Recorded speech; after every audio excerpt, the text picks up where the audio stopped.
Oh, our beautiful MEC is here. MEC, Yes, I'm here, Chair. We understand that you are not well.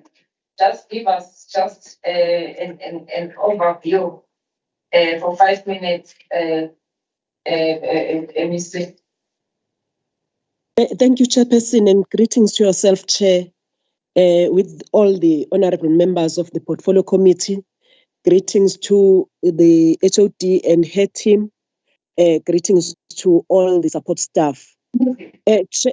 Chair, as we are ending the fourth quarter, we look back, if we take stock of what we have done as the department.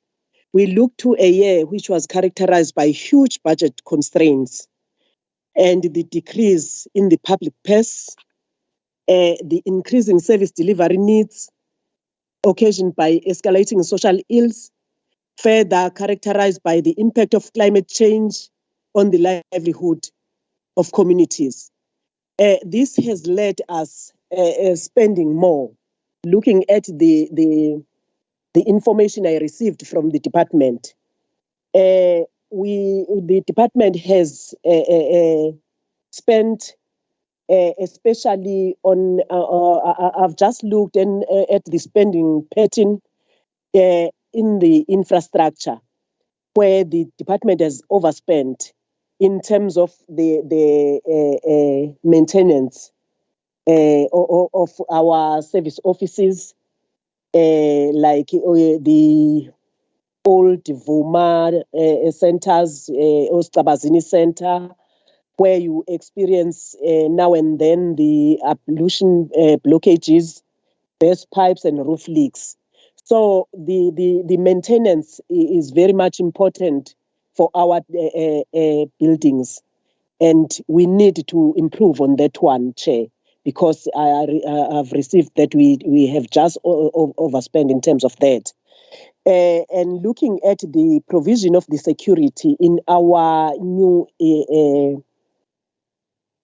facilities, you can see that we have the facilities like Abo Zakeni Service Office, Freihead Service Office, as well as Umlazi Child and Youth Care.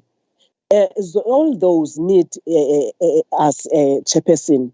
So we need to have a proper planning, as we will be opening a Reingonyeni under Utolomane Mnyayiza.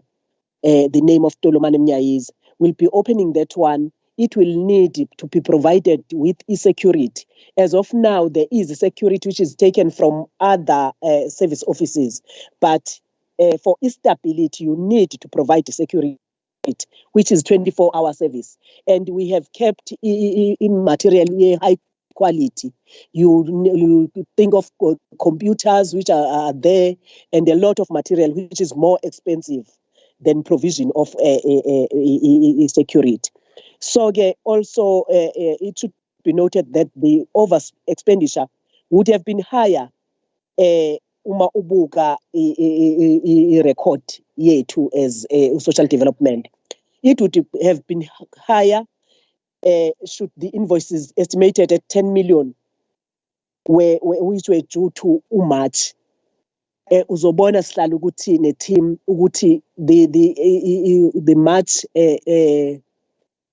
expenditure, 10 million was shifted to year 23-24.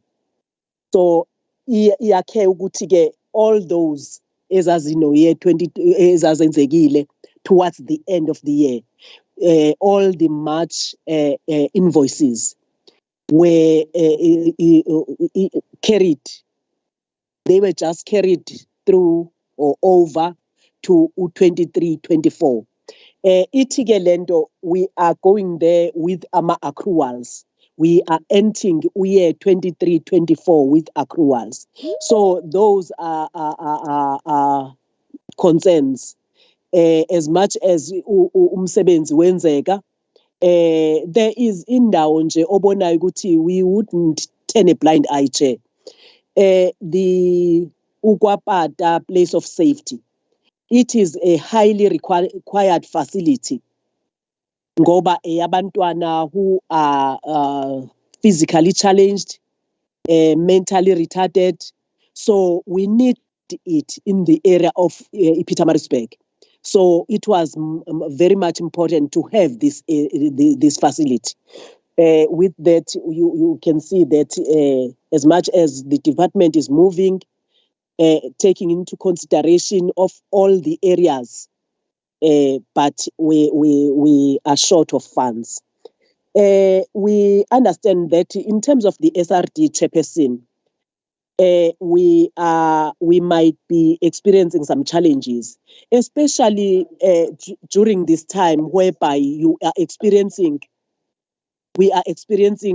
some disasters. It can be natural disasters, but the disasters like Dakota, which has caught fire.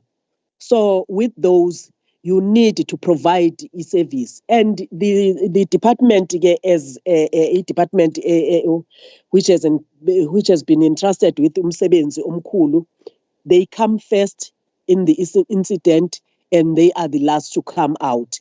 So as for those, they required to be provided with ukudla and hot meals. We couldn't provide those hot meals, Chair, but we requested USASA to provide the hot meals. Looking at our pairs, we could see that we can't provide the hot meals because we were supposed to provide a breakfast, a lunch, and a supper. So it was too much for us. We said when the team, when the residents have received izinto zokwakha, preparing to go back to their areas, we are going to give them ama vouchers. We are doing that as of now, Chair. We are giving them ama vouchers so that bakwazi ke ukubuyela ezindaweni zabo zesiqhelo. And with Umtuba and Imfolozi disasters, remember those are new disasters which has just came. We have made a provision to them, provided with vouchers and food parcels, because these disasters are thorns in our flesh. So as for now, remember, Chair, we had social workers which were employed, about 480 social workers. Where I know supervisors and everyone. So that one came to an end from the 1st of November. They were employed from the 1st of November. Kodwa ke ngomhla ka-31 March, they came to an end. So it is a isikhala esizoba sikhulu esizo-experienced by the department in terms of umsebenzi which is on their shoulders. Kodwa ke we want to promise you that we are going to soldier on as the department, and we are going to provide services to our people. Sizobona ukuthi how best do we move with the budget we have, with the little we have. Out of the little we have, we promise, Chair, we won't leave anyone behind. We are going to ensure that everyone is enjoying a slice, a bit of this slice. So that's what we hope will be doing as the department. Thank you, Chair. The HOD, I think, is prepared to give you more details on each and every item. Thank you. Thank you, MEC. Members, if we have got questions of clarity, please can you just write them down? Because the MEC has touched on the issues that already appear on the matters of on the matters arising. So after the matters, when we deal with the matters of arising, we can ask questions of clarity on what the MEC is saying. MEC, we thought that you are going to touch on the issue of CFO. We say that we still have got Dagata here, our own Dagata. Are you giving us our own Dlakadla to be with us? MEC? Forever? MEC?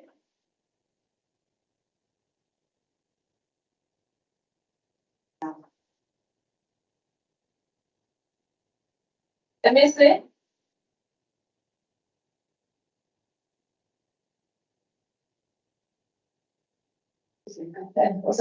Thank you, Chair. I'm audible, Chair. We have Udlakadla, really it's for the last time today, Chairperson. The CFO, the new CFO, Chairperson, the new CFO is starting on the 1st of June. So Udlakadla is here to close the page of Dlakadla and finances of the social development. Thank you so much, MEC, and we would like to express our appreciation as the Portfolio Committee of Social Development in KZN to Dlakadla. He has been a very good CFO. Can we give him a big round of applause? Usiphathe kahle kakhulu Dlakadla, sinethemba lokuthi awuzuve kuhambe nje kanjalo, even no CFO ophumayo uzokwazi ukuthi umbrife ayibambe nje njengoba ubukade uyibambile. Abe neqiniso njengawe kungabulo kuba kusho ngale wena kuvele nje mangaba into injalo nje singabe sikwazi sibuza ama questions usho nje kuba kunjalo sizokhumbula Dlakadla. Farewell, uhambe kahle. We all hope for that, Chair. Thank you. Dlakadla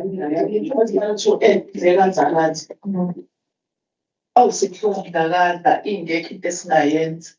Kodwa ngifisa ukulandela kulamazwi asho usihlalo, to be honest, ukuthi uCFO ozofika department nimcela uDlakadla bazohlala. Nimcela uDlakadla azohlala. Asho uDlakadla njengoba esho usihlalo ubekasho into ebuhlungu, iyabo le qiniso okuthwala ibuhlungu kodwa kuyiqiniso alisho uDlakadla. Silamukelele nje kwalinjalo engathi ningamlekelela nalo zofika Dlakadla ukuthi kumcatshulisa bethu ibrayi kasazuzwa ngapha. Nakhona umuntu ufuna ukukhuluma la into zakhe ishaya Dlakadla. Honorable Mtshali. Thank you, Chairperson. Good day to our MEC and the officials. Engakusho nje kuba kuDlakadla ukuthi sizokhumbula uDlakadla. Akekho umuntu ofana nawe uthatha indawo yakho.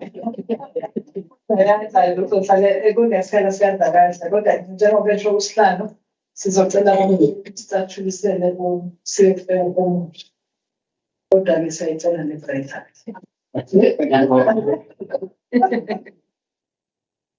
Honorable Banyana. Thank you, Chairperson. Greetings to you, all the members present and the official as well. Thank you, Chairperson, my apology for being late. I was stuck on the road. Traffic. But I listening that on the issue of Dlakadla. I say, hey, Dlakadla, we'll be missing you. Dlakadla, Chairperson, Dlakadla one time. Kodwa uDlakadla wathi ngeke ngishiye ngababoni bathole bani. Ngiyabonga ngilokho konke bakho Dlakadla ukuthi usicathulise uthi nami usufaka uyihlalele ekhaya kodwa uthi nje ngenxa yabo abantu Nkosi yami ngizohlala ngilinde. uNkulunkulu kakusiza ke Dlakadla ube ne-retirement age nasekhaya bekuhle konke kuphi impilo ende.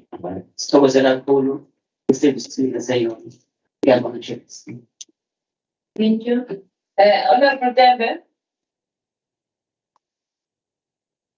Ngiyabonga Sihlalo, ngiyanibingelela. Great to have spoken. Bab Dlakadla, please have a good retirement and uyo enjoy ukuba mkhulu. Siyabonga for your commitment in our portfolio, and siyathemba ukuthi somebody will be just as dedicated as you. But please enjoy i-retirement yakho. Nami ngiyasekela le yeBraai. Ngiyabonga.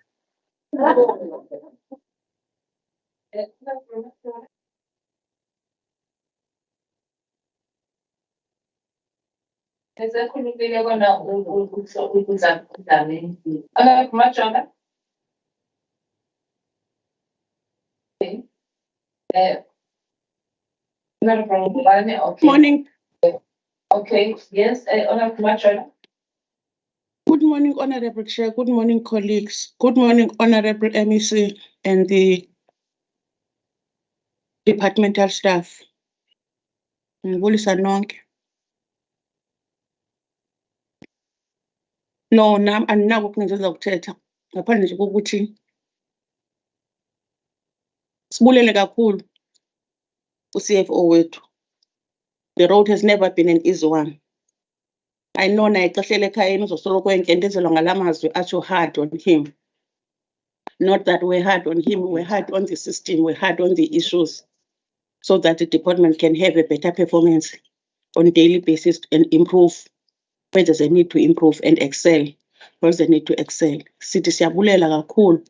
Enjoy your time at home and forget about all these things, because ngoku sifisa into ukuthi ubomi obuneminyaka engu-50 bobona umele uba ubuphile ngcono ekhayeni, because out of what you have already lived now, kumbalwa apho uthi njengangoku kukonwaba konke kusukela the day waqala crash up to today, when you were not serving the interest of the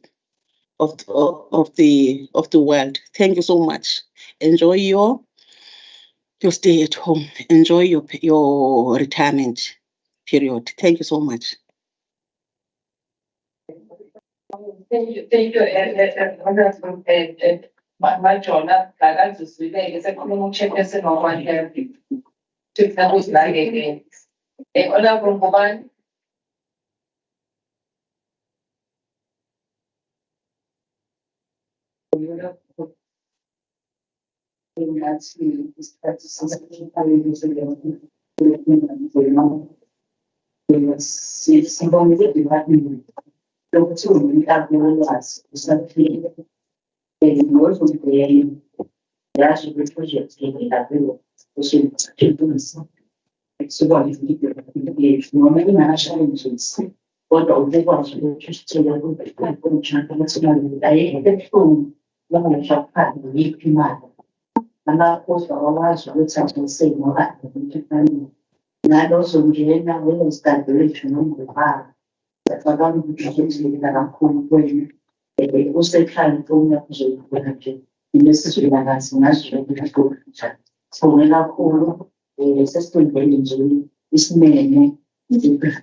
Yes, wakenza lapha ingasiprovide i-department bangabasebekwenzela i-farewell, kusho ukuthi sebezosibeka eshouldini.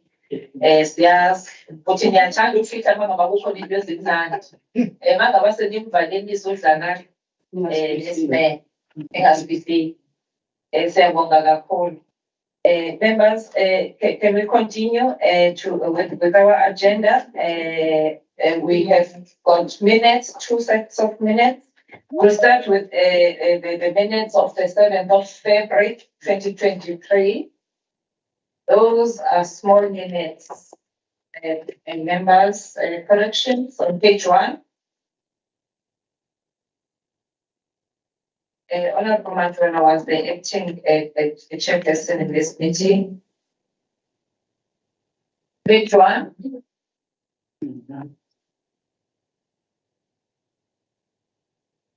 Page 2.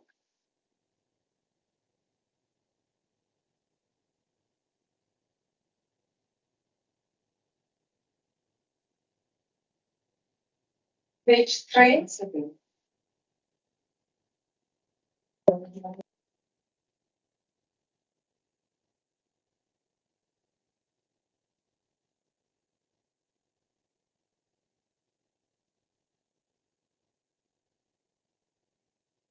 Page 4.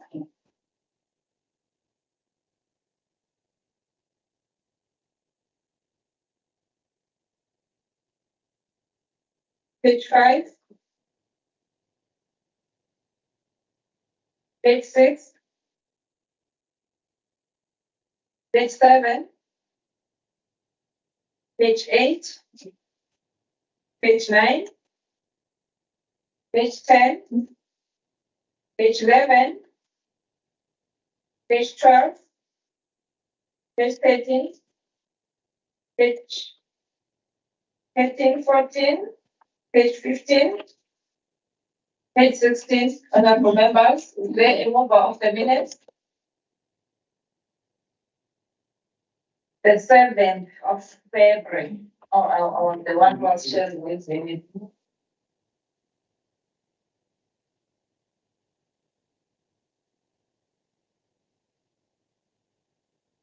Is there anyone who wants to move at this minute as the true reflection of the last minute meeting? Honorable Zami, thank you, Chair. This is to on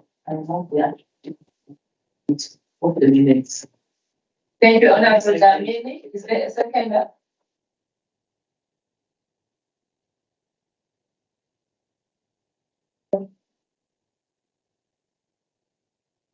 Honorable Mubay.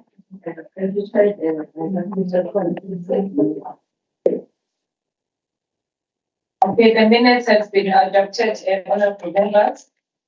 And we are going to go to the second set of the minutes. Because we've identified the matters arising that agenda item number 7. Honorable Majola, I thank you so much. You are the acting chairperson during this time when I was in hospital. And we also want to also welcome back our coordinator, who looks so well. We are so happy to have our coordinator with us, healthy. You can see that she looks healthy. Those who can see who has attended physically can see that she is so healthy. Thank you so much. Members, can we do corrections on page 1?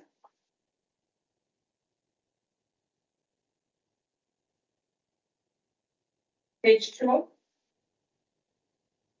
Page 3? Page 4? Oh, okay. Page 5? These were small minutes because we're just dealing with the budget. Is there a mover of the agenda of the minutes, honorable members? Thank you, Chairperson. I move for the adoption of the minutes. Honorable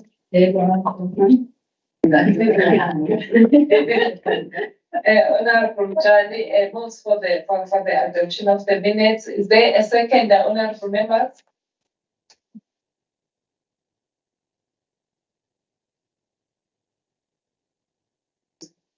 Is it? Honorable Nguban? Thank you. Thank you. The minutes have been seconded and approved by the committee. Namangwe. We now move to matters arising.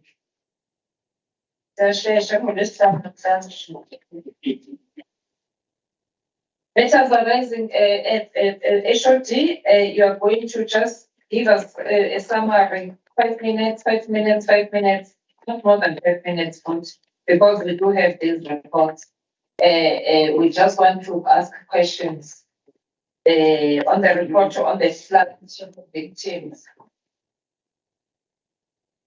Thank you very much, Honorable Chair, Honorable members. We have prepared the report in terms of the psychosocial services that were provided by the department to the victims of floods in KZN.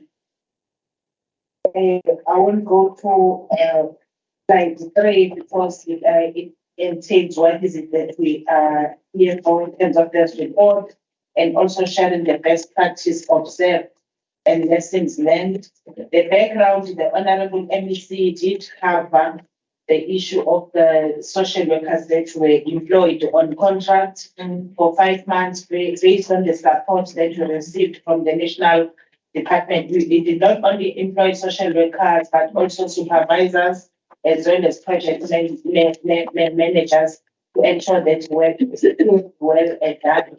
The intended outcome was to promote effective reintegration of all the victims of floods that were floods housed in the shelters and rehabilitation of those who were already in the families.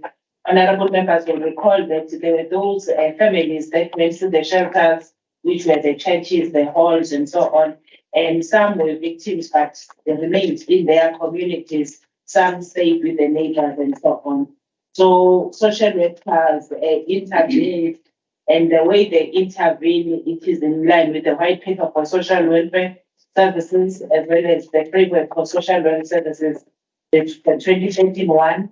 And the intervention was standardized, uniformly applied, and streamlined into primary social work methods, which are casework, work, and community work. But they also applied the other methods, which is social work administration and supervision. In terms of the supervision framework, in terms of how social workers do their work, they need to work under the supervision of a qualified supervisor. This is what happened when you look into slide 7. We are indicating the workload management process that was managed by these social workers in terms of screening, intake, comprehensive assessment, planning and contracting. We are indicating within the files that were open per household and also the beneficiaries that are there. In terms of the workload management, we are indicating different interventions. For example, in terms of poverty alleviation, we are indicating the beneficiaries that received the social relief of distress. We're also indicating the children where social workers advocated for them to be linked with the schools where nearer to where they were. You'll recall, honorable members, that at some point when the people from the shelters were moved to where some of them are now, the temporary structures, the flats, the Department of Human Settlement got hold of in terms of the renting and all that. We worked with the Department of Education and we're advocating for the children as well, working with the department so that they are placed in the schools near to where they are. We also worked with the USASA in terms of ensuring that they get the support further, because some of them during the floods, they lost some of the documents in terms of them getting support.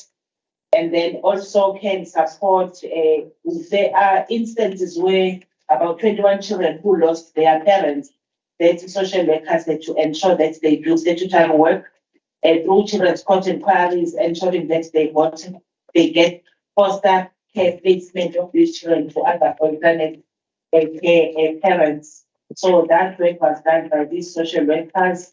That also included mental health and wellness support, which is bereavement and trauma counseling. Will recall that some families lost their loved ones. Some they have not yet identified the bodies of those that got lost. So we still have those families that whose bodies of the family members were never recovered. So that's the trauma counseling that you're referring to, that social workers dealt with. And then in terms of support to older persons, there was a lot of also work in terms of CCC's older persons that were supported, some who did not have their documents and that were also linked with SASA for documents and home affairs as well. Briefly, in terms of other therapeutic programs, the way social workers do their work, if there's quite a number of clients with similar challenges, then they can apply group work therapy. So these are the different group work therapy programs that they ran, for example, with a group of 12 groups of where they were applying bereavement, counseling, therapy with certain people. Others have trauma debriefing, family reconstructive therapy, healing programs, forgiveness programs, and so on. So those were other programs that they applied. And then also the issue of victim empowerment, I think we also realized that the victims that needed to that support, we even engaged in both art and culture in terms of poetry and art show, just for them to be supported as victims. And there were also teenagers that were assisted in terms of parenting programs and also childcare lessons. In summary, we can indicate that also the supervisors that we contracted were able to support all the social workers and also ensuring that there was structured supervision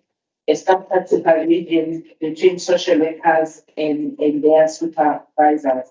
I think it's important, honorable members, also to point out, as I indicated earlier, that there are still missing persons, but we were able to support some of the families. Some we have not yet as well, because we have not been linked with those families who have lost their loved one. But it's a work in progress because there's quite a number of other stakeholders in this area. There's one family who lost all the 9 members, who did not even cover all of them, and even their house was washed away. And then we partnered with the Pine Town Child and Welfare Society because there was a big space, and then they afforded us a house where this family is occupying right now until they are sorted out in terms of their accommodation. Lastly, I think in conclusion, Chairperson, we want to indicate that, as I indicated earlier on, that there are lessons that we have learned that as the department in terms of working in this space, we have realized that even through the education of social workers in the curriculum, there is nothing that is studied in terms of brain social work, which is what we are advocating for right now.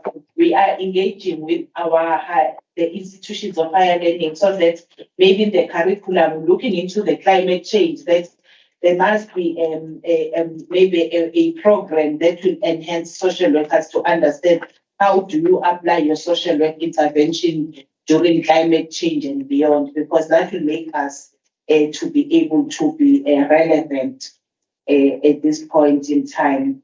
And then there are closeout reports that have been prepared by the team that was contracted. What is key now is that out of quite a number of 4,420 cases that we dealt with, we are left with 692 that we are now reallocating to the local social workers in those areas where they were, because we got the allocation to employ those on contract because we were unable to actually do the work on our own. So, but we still left with 692 cases. If we had enough money, we would also employ other social workers, even if maybe it's half of those that were there, to continue to actually deal with these cases. But we are managing with the less that we have. When there is a crisis and a trauma, different people respond differently, and as you take them along, they do not heal quickly. So there are those that we still present, as I've just indicated. Thank you very much, Chairperson.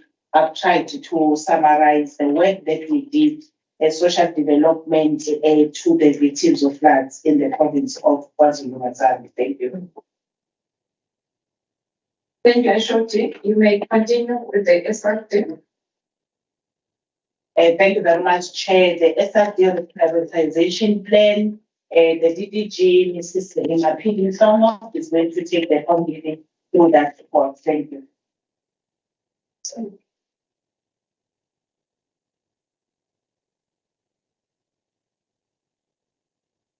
Over to you, Eric Mapidi.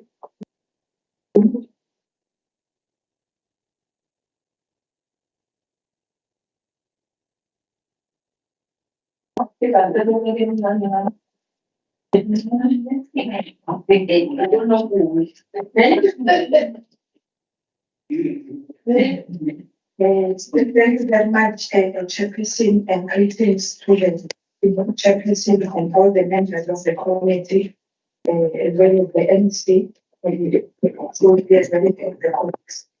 We want to take the committee through the reprioritisation of social relief of distress and indicate that the social relief of distress is an immediate response to a crisis situation in respect of an individual, family, or a community. And as a Department of Social Development, we have been mandated to ensure that we provide universal access to comprehensive social protection and developmental services targeting our households that are living below the poverty line.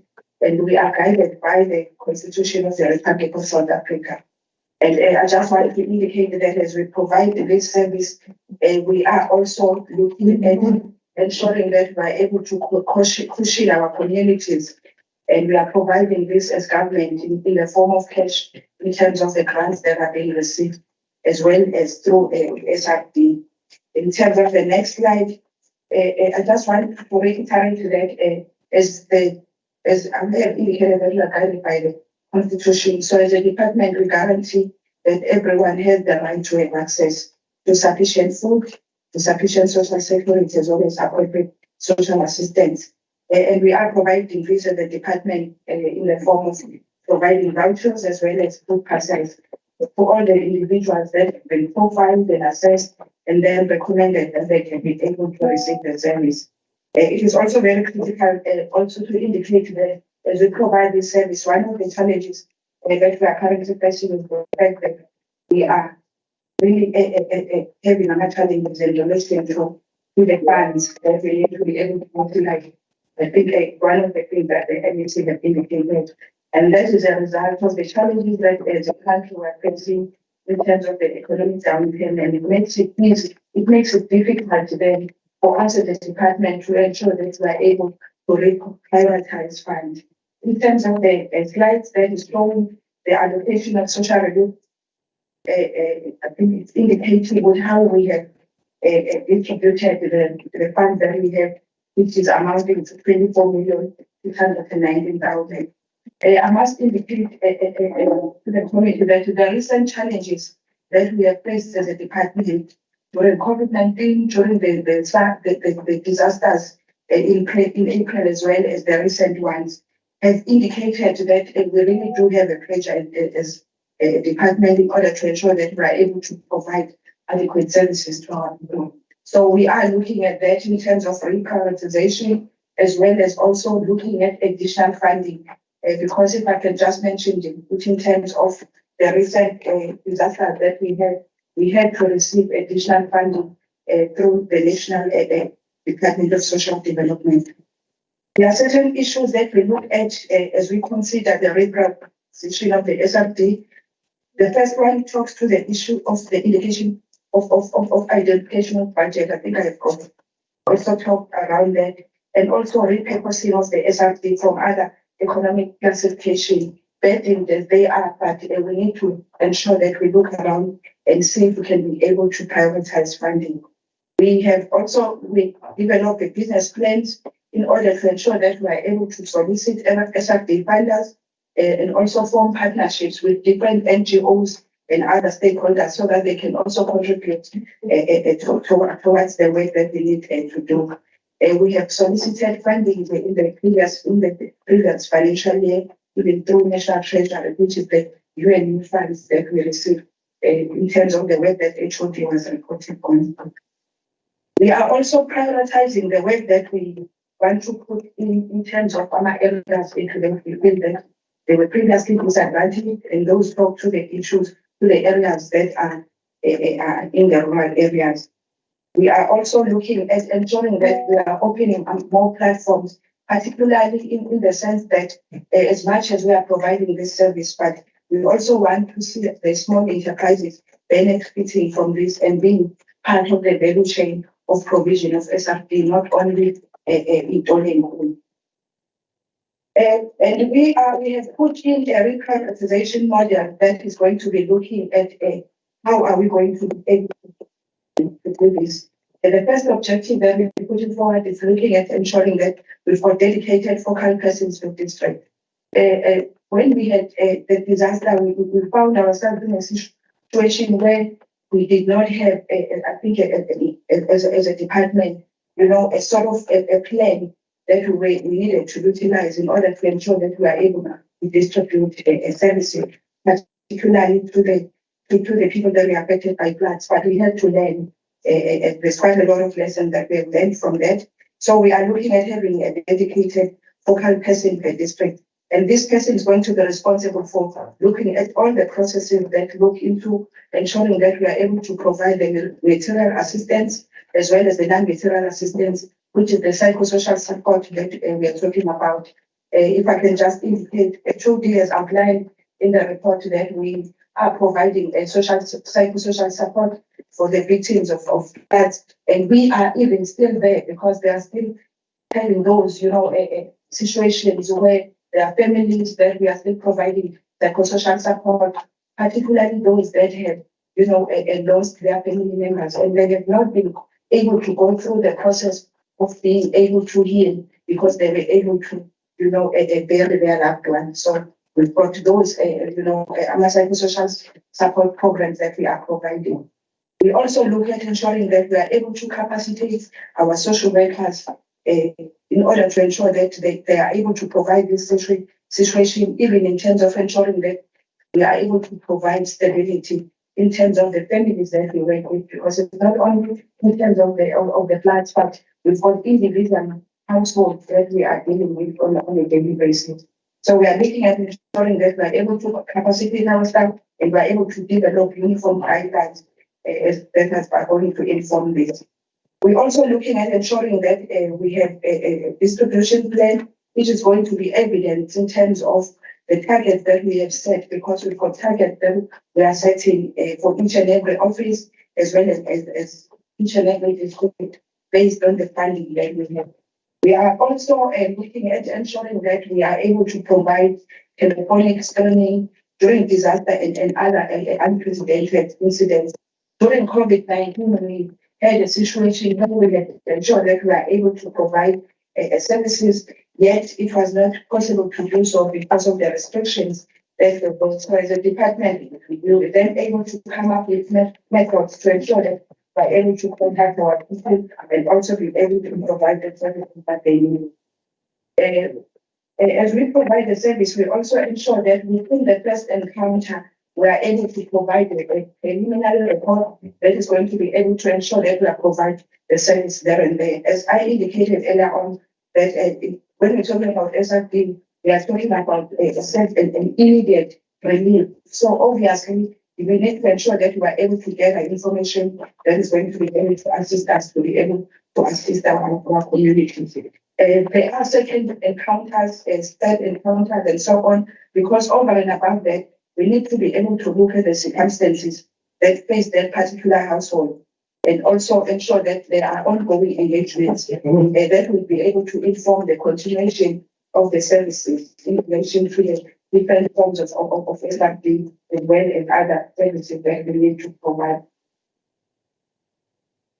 I must indicate that when we are providing SRD, which is an immediate relief, we want to ensure that that particular household is able to be assisted until it reaches the limit that we have indicated in terms of the people that are affected by floods, as well as individual households. We need to ensure that they are able to, eventually able to be self-reliant.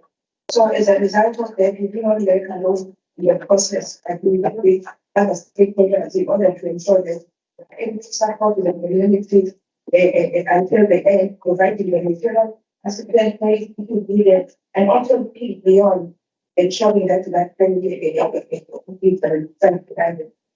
We are also monitoring the work that we do on a weekly basis, ensuring that we do reconciliations, because at the end of the day, when service providers that provide us with the material assistance need to be paid, the time, we have reconciliation meetings on a weekly basis in order to ensure that we are able to pay our service providers, and also to monitor, the ongoing work that social workers provide in each and every family. So we are monitoring that, and also monitor the achievements of the targets that are outlined as per our APP, because this is one of the indicators within the APP where we are talking about the families that we are providing services to in terms of SRD. So we've got those meetings that we can have on a weekly basis, and also ensure that the monthly basis we've got the monthly contract management meetings in order to be able to monitor those that we have a contract to.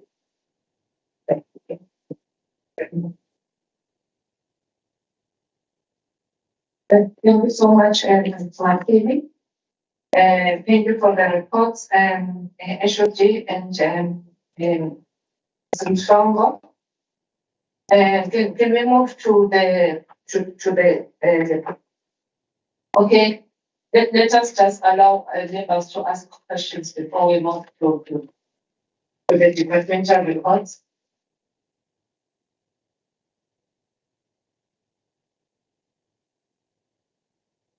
I see a hand, I don't know. Oh, okay. Honorable Tembe. Honorable Tembe, I acknowledge your hand. Is there any other hand? Honorable members? Honorable Kwanyana?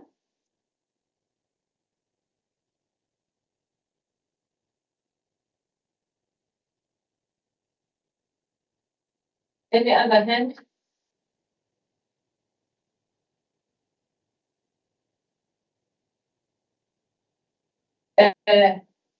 Honorable Tembe?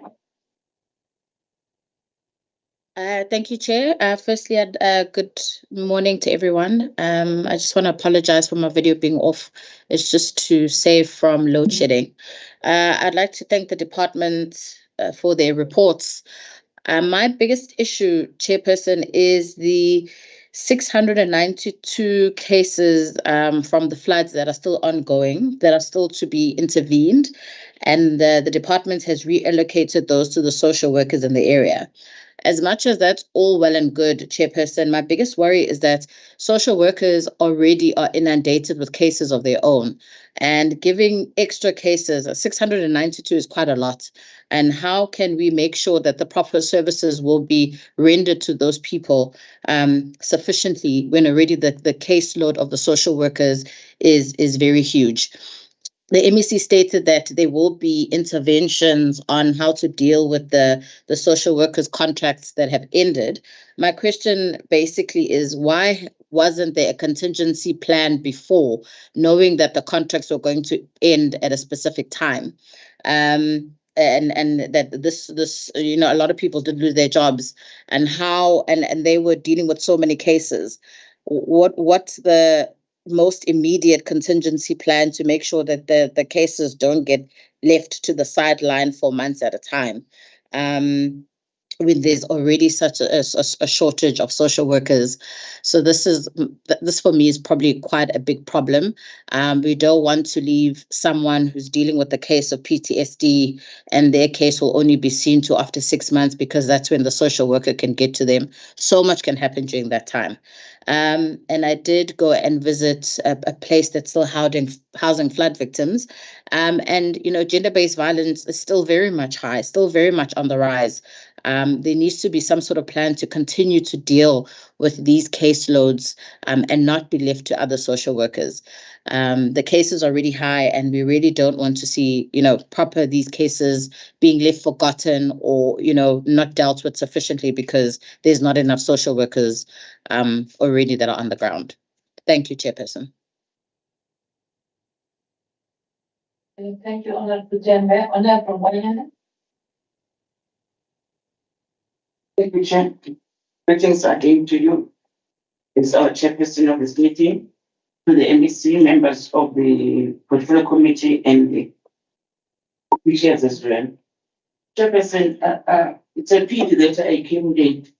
Some of the remarks by the MEC, I didn't hear it well. And even to these remarks, to these reports that have been tabled to us now, I didn't hear about the donations that have been donated by different people. Like what kind of donations? Is it money or something else of the donation? If it's money, how much was donated and how it has been utilized, that money? We need a breakdown maybe of that money or anything that has been donated amongst the activities.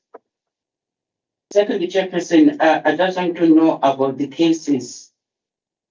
They said there's one case where if the case was in the shelter that was raped. I just want to hear from the department that it's only one case that was raped among all those shelters that have been there. If there's some other cases, how do they handle it? Because I understand that victim that was raped, which was just appeared here, she received the right enough therapeutic service. What about other ones? Maybe if they are there, how many to all the shelters that we have that have been raped in the shelters? About this, the IDs, Chairperson, I understand that some of the people lost their belongings during the flood this time issue. Some lost their IDs, their birth certificates and everything. Now those who lost their IDs, so they started again to re-register them for their grants because they lost their IDs. Maybe the older people that have lost their IDs, even the grant for the children that have lost their birth certificates. Want to hear about that. For the SRD, we want to know about how many families that have been assisted about the SRD per district. How many families per district? We want to know about that, Chairperson, so that we can see that some of the people maybe didn't receive anything, some does receive, and those who didn't receive anything, what was the cause of it? Thank you, Chairperson. And thank you, Honorable Mpanyana. The last one, Honorable Mpanyana, you want the department to give a written report? Yes. Because I don't think they will be ready to answer now. Okay. Over to you, SRD. MEC, you talked about the opening of the youth center in Tolomane Mnyayiza, the Tolomane Mnyayiza Youth Center. What is the actual date of the opening of that youth center? If we can be told, and please can we be invited when you open the Tolomane Mnyayiza Youth Center, MEC? On the second one is with regards to the flood victims, flood disasters, the April flood disasters. The department was one of the departments that were identified as the forefront departments in these flood disasters, and they complained that they do not have enough money. But when we look at the fourth quarter report, we have realized that the department has underspent on the April flood disasters by 336,000. If you can just tell us why under expenditure on that regard. Thank you. SRD. Thank you very much. I'm not sure whether MEC is still in the meeting, because she was going to respond to your question with regard to the official opening of the Tolomane Mnyayiza Youth Center. I can respond to the other part. You guide if MEC is still in the meeting, and we can respond. Just that the chairperson's question was posed to the MEC. With regard to the response, maybe before that, Honorable Chair. Yes, MEC. In regards to your question, Honorable Chair, about the Tolomane Mnyayiza Youth Center. We've been there to see a Siyahlola program. We have identified some gaps where there are minor issues which need to be corrected. But we said we should not exceed 2 months after that. So the team is preparing for the opening of Tolomane Mnyayiza during this youth month, which is June. So we are expecting honorable members to prepare their diaries for June opening, and we will be pleased to have the team and especially the honorable members to see if there is value for money in what we are doing. And that's a beautiful center, and we are looking forward to the opening and visit by the honorable members. Thank you, Chair. Thank you, Emerson. Thank you very much, Chairperson. Thank you, MEC, for responding to that question. With regard to the questions and concerns raised by Honorable Tembe, we have reported that we have 692 cases that are still outstanding. Social workers that were on contract dealt with these cases. But as I indicated, that people who have been through disaster, who need that post-traumatic psychosocial support, they respond differently. So that's why they are still in our active caseload, and we are still working with them. Some you find that as you take them along, remember, in a household, you don't deal with one person. We deal with individual household members, and also you deal with all of them as a family, as you take them through, because some of them find that they lost everything. Some they lost family members. Some family members were found and were buried, and so on. So it's different. It's different cases, backgrounds. So that's why out of all the thousands that we've reported, we're still sitting with this at 692. Unfortunately, the allocation that we received, the support from National Department through National Treasury, it was only for between November and March. So they did not accommodate us for this new financial year. Hence, we are saying we have allocated this 692 to our existing social workers. In the main, the majority of them around the Tembini, Ilembe, Uku, and even some pockets around the province in other districts. So that's the current situation. And I think honorable members will also appreciate what we have reported before, that as social development, we do not have social workers. That's a fact. Currently, as the province, we have more than 2,000 qualified social work graduates. Some of them who got scholarships from government, but we are unable to employ them because we do not have funds to actually pay them. So it was a relief that National Department supported us to those that were employed on contract. So that's the current situation, which is a very painful one. Because other than these victims of floods that we're dealing with, we have other social ills, issues of foster care management, issues of child abuse. There's quite a range of them that need social service professional social workers in particular. So the contingency plan that we had was to reallocate these cases to other social workers. In other instances, we have even requested social supervisors to actually manage some of the cases, of which it shouldn't be the case because it compromises them to actually monitor the work of the social workers. We do agree that GBV is still rife in some of these areas, and that's why we need more social workers to deal with the matter. I don't want to say maybe the committee can assist us to get more funding so that we are able to employ social workers. You can appreciate that because it's an outcry. Social ills are escalating day by day, and we are needed in all those areas.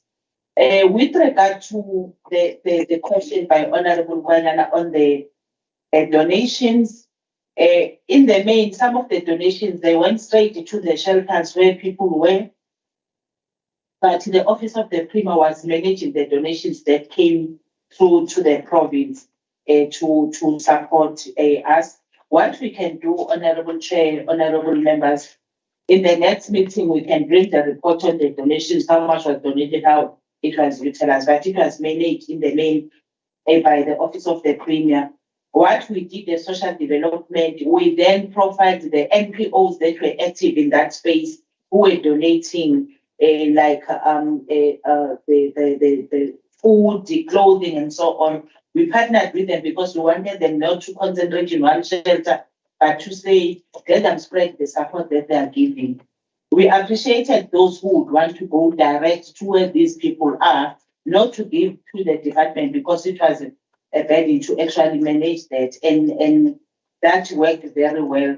For example, some of them, because we had a group that we formed with them, they would say, I have got more water in this side, what's it water, and who needs them? Then we find that maybe water is needed by 11, then they will support the NPOs around 11 and so on.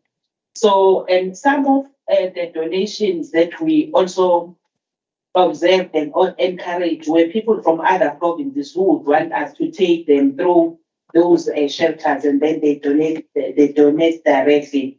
We've seen the HODs of social development in all other provinces. They visited the province and they went to the shelters and they also donated, led by the DG. We have also seen the HOD for education in Gauteng bringing his church down to the province, and we then showed them where the people are, and they donated there as well. And quite a number of other people, and including the DGs, they were led by our DG in the province. So that's how the donations were managed. But those that in terms of monetary monies, we can then provide the reports. And with regard to rape cases, we do have that one incident that we have that we reported about in the report. Some were also, we found that maybe were allegation of attempted rape and so on, but we dealt with those cases that were reported to us. With regard to the older persons and those that are receiving social grants that whose documents were washed away, Home Affairs was very quick post that disaster because they prioritized people in the shelters in terms of ensuring that their documents are made available. And then we worked also with USASA and they were reinstated, those that were receiving grants in terms of the birth documents, the ID documents, as well as receiving the grant.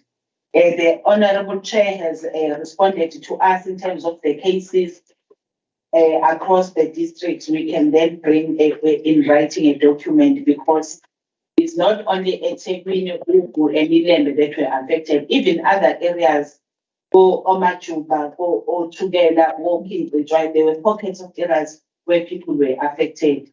But in the main, we know that it was a Tekwini or any land that were affected mostly. The majority of even the shelters were in those areas. MEC responded on the Dolomani one.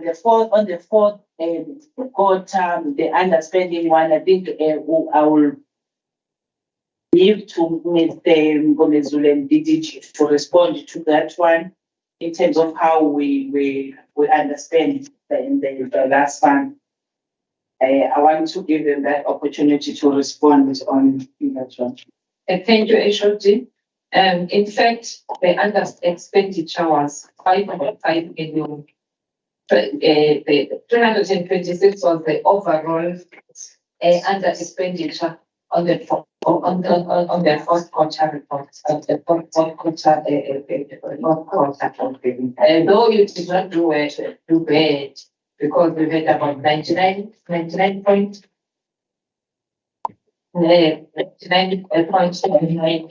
against the benchmark of 100%. You did well. But on the flood victims, you had underspent by 5.5 million. We just want to check. You are going to correct me, Mr. Bobizo. If they don't adjust it, future so work, so you have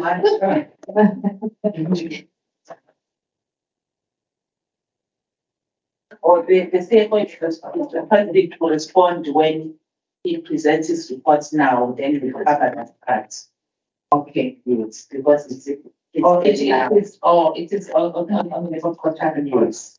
Okay. Thank you so much. Thank you for the responses, HOD and Mrs. Mkhamba. Can we move to the fourth quarter report? We are going to have the financials, and Mr. Mbonezulu is going to report for the last time. So, Honorable Chair and members, he was not feeling well, but he said he can't afford not to come to the last committee meeting. And Mr. Mbonezulu is going to report. It's, in one of the days he was not well, he came to work, and I asked why you came to work when he was not well with flu. And then he was saying that in his entire career he has never been ill and not going to work. So it means like his upstate is like he has not done well. And Mr. Mbonezulu, over to you. Yeah, Mr. Mbonezulu, that we know. Thank you very much, Honorable Chair and Honorable Members. Honorable MC, one is very humbled the comments made by the honorable members. And, it makes it difficult for me to do my recommendation. I didn't expect, of course, I didn't know that the members who see that I am doing the contribution that I'm making in the department. But, thank you very much for the good wishes. Also, makes the committee. You really molded me with your three that I was getting from the committee. Made me to make my preparations better, so that when I do the presentation, the questions would be reduced. Thank you very much. This is the report that present to the members how we performed at the end of March 31st, 2023. The presentation outline, I'm not going to go through it, but page number 3, that's where the presentation starts with the adjustments that we received from the provincial treasury.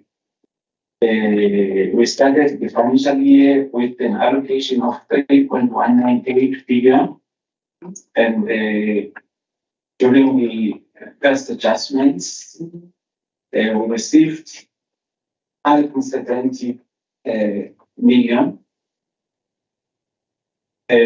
which is made up of the donor funding which we received towards the response summer floods of 2.75. We also received an allocation for 2021 wage payment to cost of 4.478 million, and then the wage increment for SMS members and non-profit and non-SMS of 28.6 million. We also received the April floods disaster allocation from National Treasury of 48.5 million.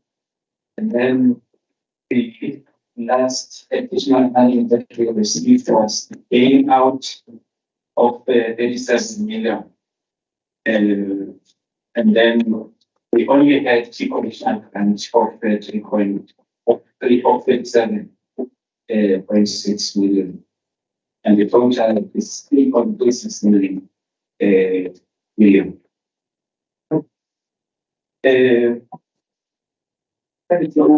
Of financial year or after the end of 31st March, we did prepare journals and the requirements by and use the overspending in our programs, which I will discuss later.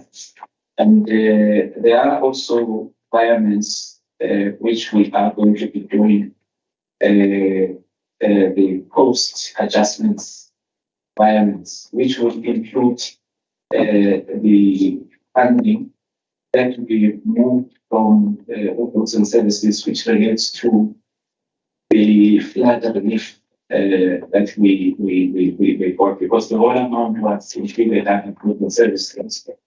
And also the other portions.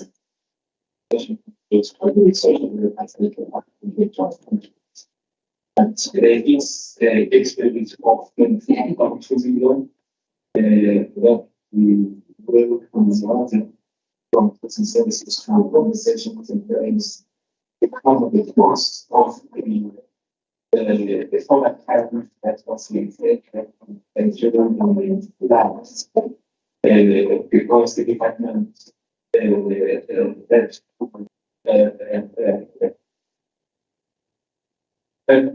social workers from other districts in Charming has let's say women of the nation last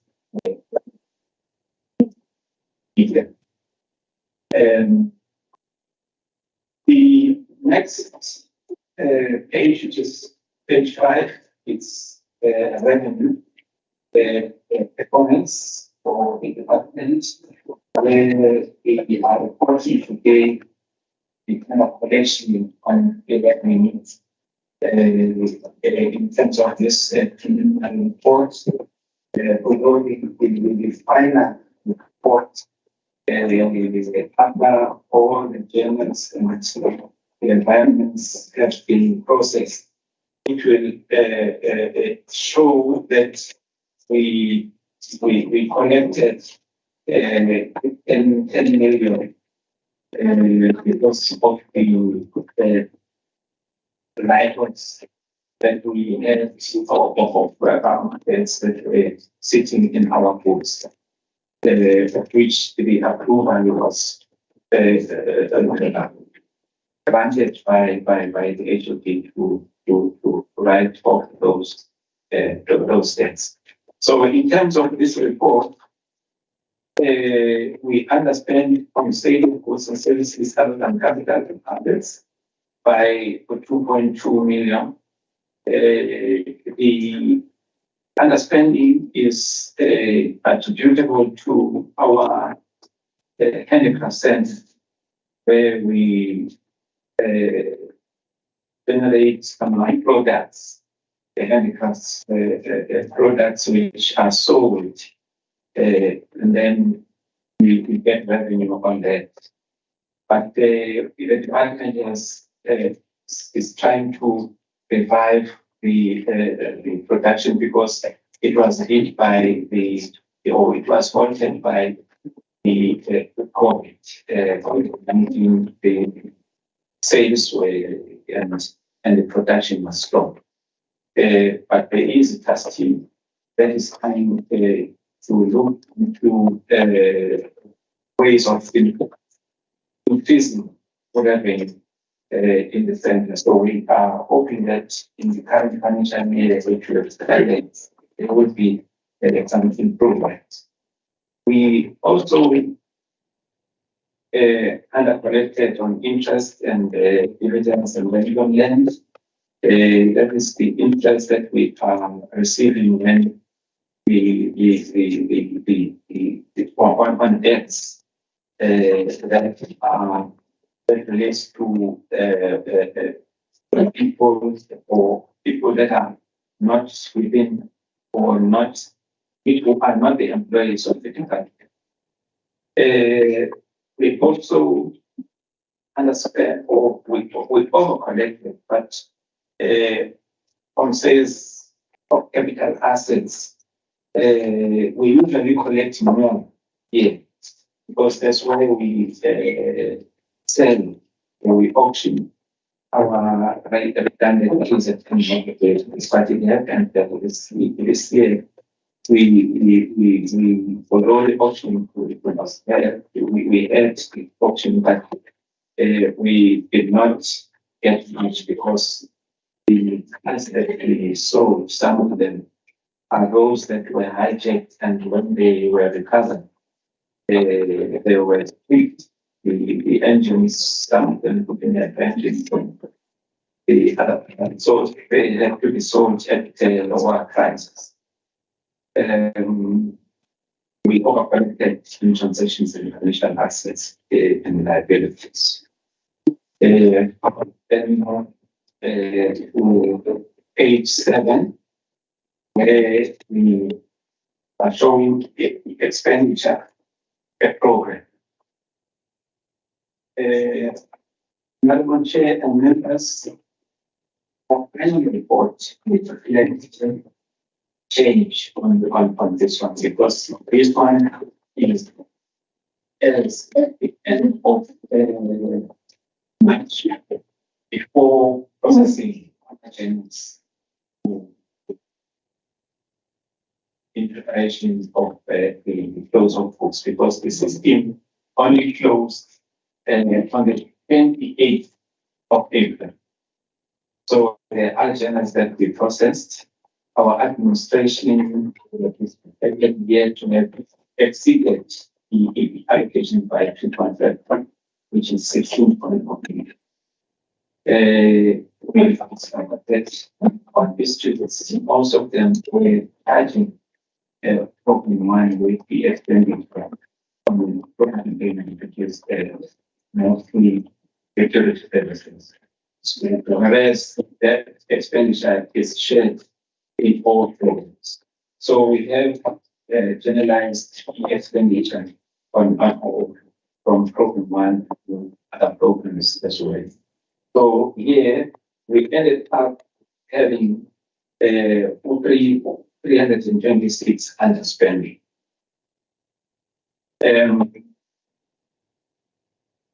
This is after we have received a bailout of 37 million from pressure.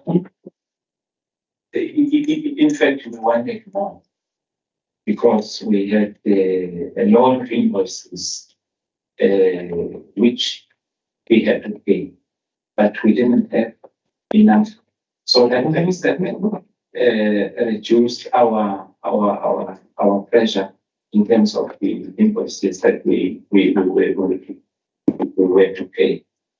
So the other invoices were then deferred to 23-24 financial year. So we only spent the money that we had. There is no unprofitable expenditure this year, which we usually prepare. We are hoping that because the general will give us an improved report. Unauthorized expenditure was one of the findings that resulted in us getting the unqualified vote.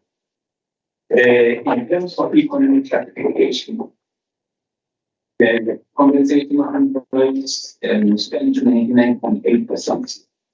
Underspending was 3.483. This was because of the non-billing of the working force, which we had received the approval from the OGP here in January, and we did not finalize the recruitment process before the end of the financial year. The social workers and the other posts were only filled in the current year. So that's why we had content services, we exceeded by 6.3 million. This is our area where we always have urgent. A lot of invoices have to be deferred to current year because we didn't have money to pay. So there is that slight overspending of 6.3 million.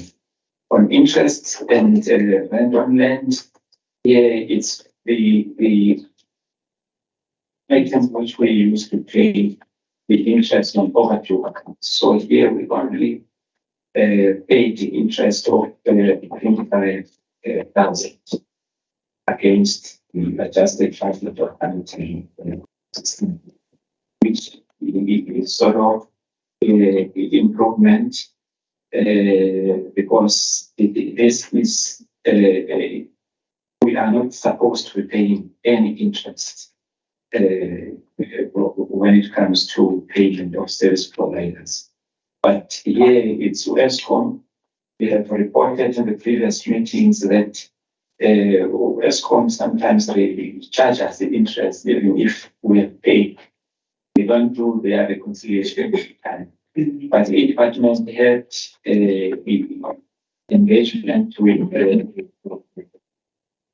regional manager of ESCOM, and we are hoping there will be improvement because we are now able to communicate with ESCOM. Previously, it was difficult until HOD intervened and get hold of the regional manager. In terms of transfers, provinces and municipalities, we underspent by 221. That's where we paid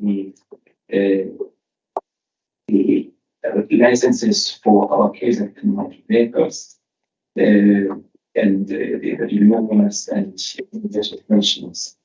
The underspending is attributable to the non-procurement of new vehicles because we stopped procuring vehicles because of the hijacking effect. The performance is starting. Our departmental agencies have an account. That's where we pay the HWC and we underspend by 58,000. Non-profit institutions, we underspent by 86,000.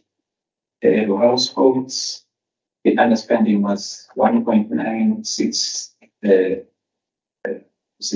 million. This was more than the estimated amount was more than the staff that exited the department. Because that's where we pay the leave gratuities to staff that is exiting the department. Under buildings and other fixed structures, the underspending was 2,000. We had to also defer the invoices to current year because we didn't have money to pay. Under machinery and equipment, the underspending was 770,000. Also here, there were invoices which we wanted to pay, but because of cash flow problems, we could not pay. So the underspending is 326. 326,000. 326,000. But the report that we are going to present, which is going to be the final, because this one is preliminary. It will show that we have spent 100%. But what we need, where is this?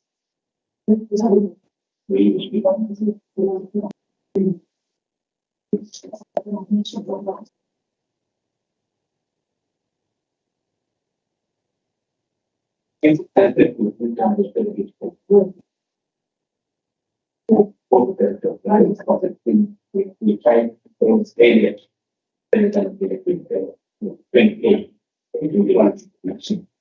we close out this only. Because we will remove the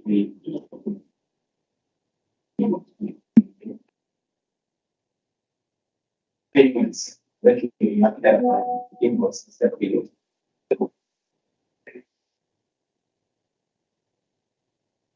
And we really make the other districts did not complete the process of removing. The authorizers did not authorize the cancellation. So as we generated the reports, it then transpired that there was a balance which we want to spend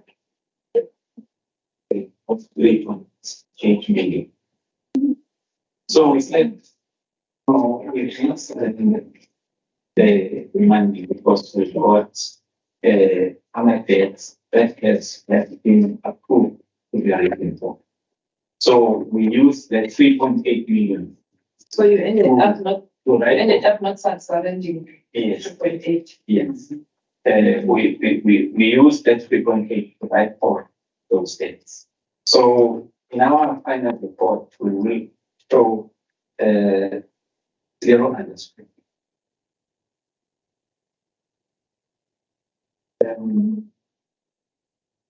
Move to the next, because I'm not going to all this. I will move to the infrastructure spending table, which is on page 30. I've already guys on it. But here it includes the infrastructure leases. So the total spending on infrastructure was 160.6 million, which resulted in the department exceeding the budget by 9.82 million. The areas where we overspent was on maintenance. I think this was covered by the MC in her opening arguments. We had to do, we're forced to do in maintenance in our facilities where there were best pipes and the roof leaks. So we exceeded our budget by 2.4 million on recent issues. We exceeded by 445. There were accruals that we paid in this on this item, and the infrastructure leases also, although this one also is another area where we do not have adequate budget, but the overspending was also as a result of the accruals that we paid during 2022-23, which were from 21-22 financial year. I will then come to specifically and exclusively allocated the funds on page 16. That's where the question by the Honorable Chair is going to be responded. In total here, we spent 808.9 8.6 million against the budget of 886.6. So the underspending overall is 5 million, and it's 99.4%. We could not spend the distribution beyond OSS DDM funding of 2 million. We are indicating in our narrative that this most of the expenditure is going to be in the current year because they are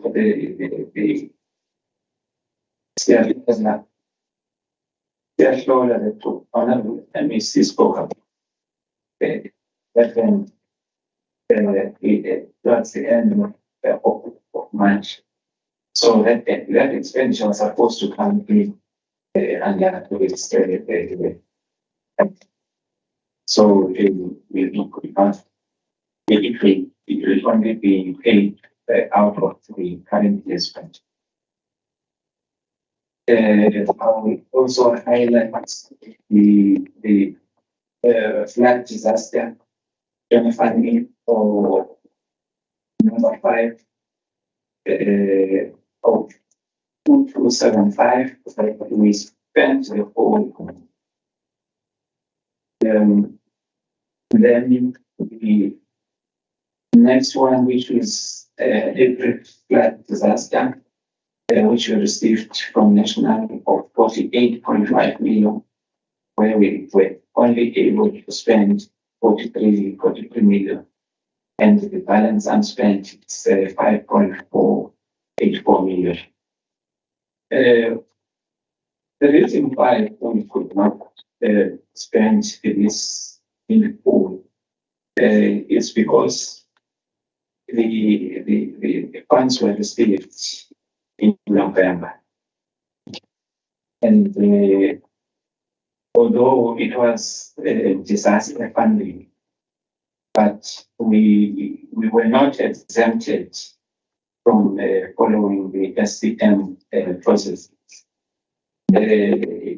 According to the department, we would have dispersed this fund to the victims.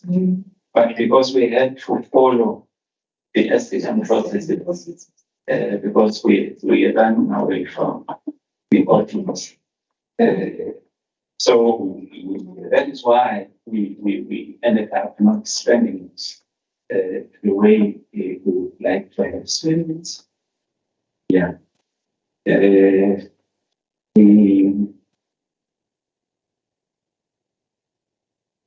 Yeah, I think I will start the conditional grant that we have of PVP dynamic. That one was spent in full, 100%. We are aware that it has been reduced this year because it is now going to put pressure on the compensation of the budget for the current year because those community care givers and the EPW still is implemented. Thank you, Chair. Thank you, SRD. Can we quickly have the non-financials? MEC, do you want to add anything? Thank you, Chair. Yes, I wanted to add something, Chair, in terms of the 2 million for OSS or DDM. I want to give clarity to the portfolio committee. The cabinet OSS was being postponed from October. We are expecting to hold the cabinet OSS in October, and due to the postponement by the OTP. It was postponed even in November. So we ended up holding a cabinet OSS in March, on the 29th of March.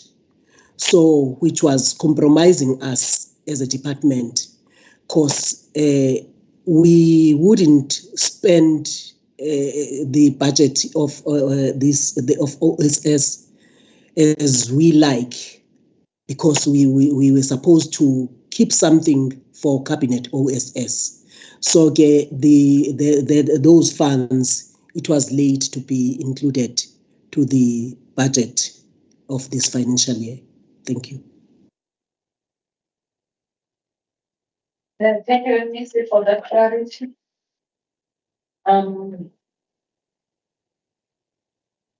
Yes. Dr. Kaba. And Dr. Kaba, you just summarize, tell us what you want us to know. How many targets in all, and how many you achieved, and how many you did not achieve. We're interested on those that you did not achieve. Why the 8 targets that you did not achieve. The say I was for one, and then Thank you, Honorable Chair, and greetings to honorable members and MEC, HOD, and colleagues. Okay, we are presenting the fourth quarter financial performance report of the department, and I prepared my presentation while I knew what am I going to start with. Now the chairperson is already telling me. I continue to talk about It shows the report was read. During the fourth quarter, we had 68 performance indicators against which we had targeted, and out of the 68, 60 indicators will be achieved, and underachievement was on the 8 of these performance indicators, and the overall performance of the department for the quarter was 88%. Guided by the chair, I'm going to focus more on those 8 that were not achieved and the reasons thereof. Yes. But I also want to, before coming to that, I want to highlight the performance of each district against the targets that they set for themselves. Yeah. And it's pleasing and encouraging to note that during the fourth quarter, all the districts performed about 90% of the targets that they set for themselves. Wow. It is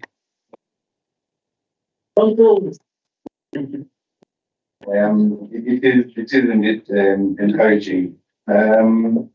However, as hard as it is, it should also be highlighted where we fell short, and there is therefore.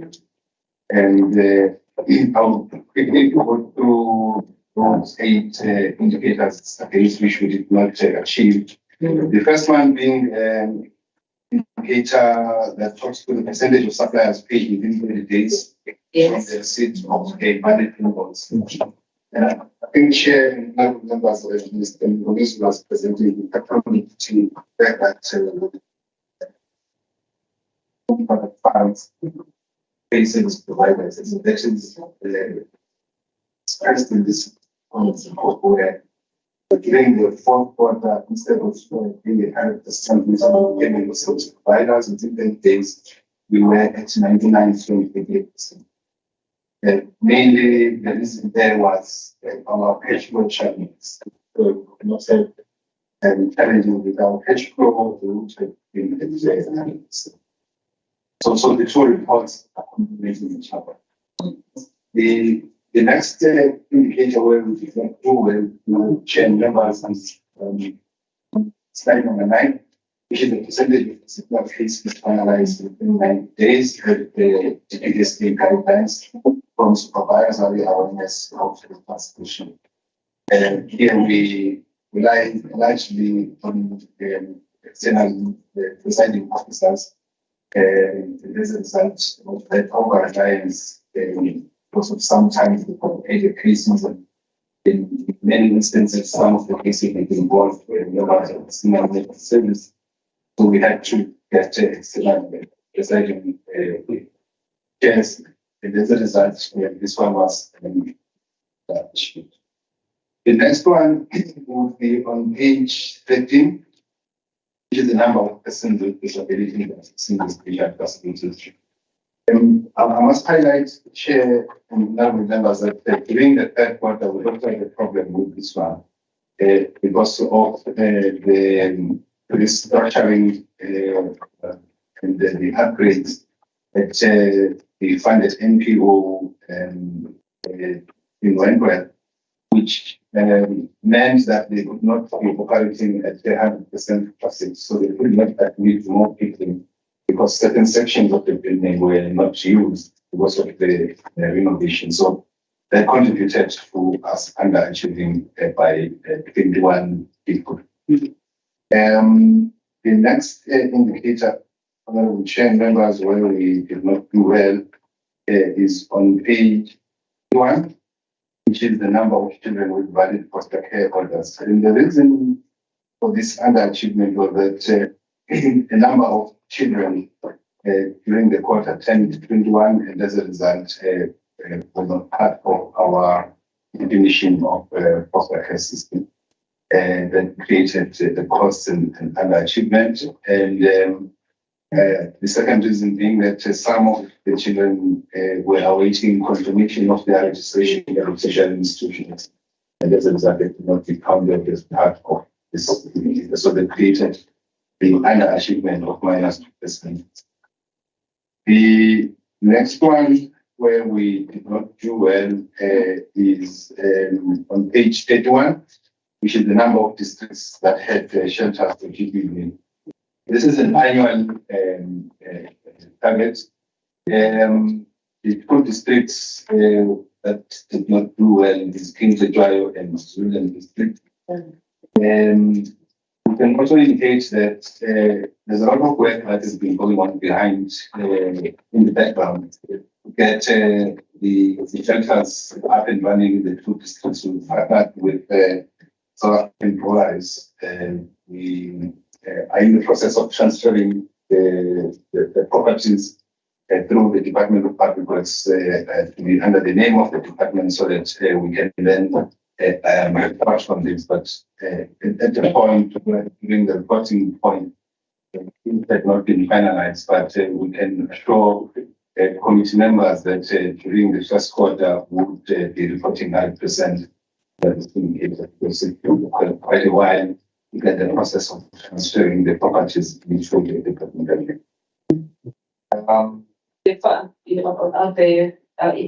Is it budget? Are the funds committed already? For this financial year, yes, we have such funds for those facilities and the programs in those facilities.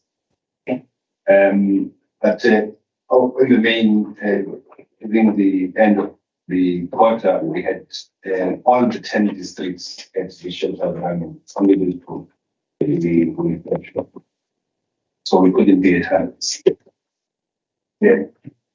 The next one is on page 40.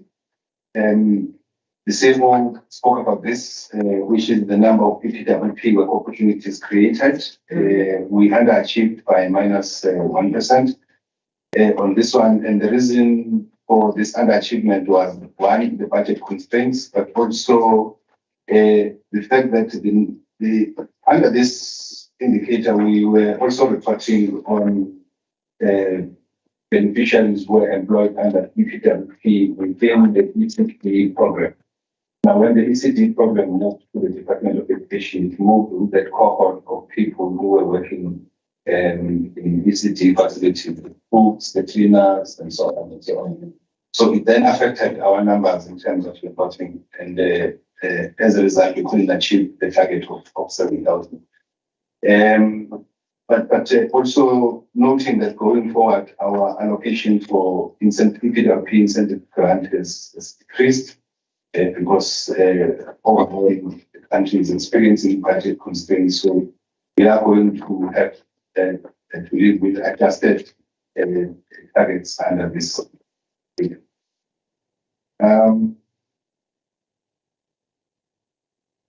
Next one is the last two ones on page 46, which is the number of population policy monitoring and evaluation reports produced and the number of research projects completed. These two were underachieved due to limited capacity in terms of personnel in the department to finalize this on time, but also contributing towards this is the reliance on external service providers who conduct the research projects. In this instance, the 4 could not be completed in the quarter, but they are going to be completed during this quarter, which is quarter 1. I think what we need to do as a department is to strengthen our project management levels so that we ensure that the service provider, which are the universities in this instance, to complete their projects within the allocated time. Chairperson, that takes me to the end of my presentation, the guidance, only focusing on those 3 indicators we could achieve. Thank you very much. Thank you so much, and of course, the comments we do have the expenditure to date. I don't say no. I spoke on that as a finalist.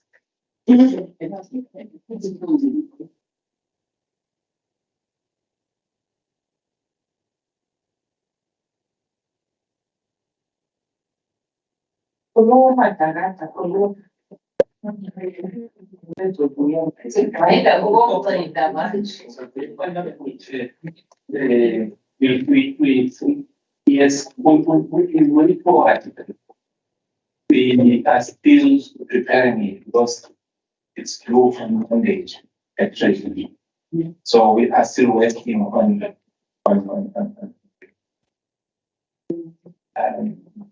the meeting came earlier. Yeah. Yes,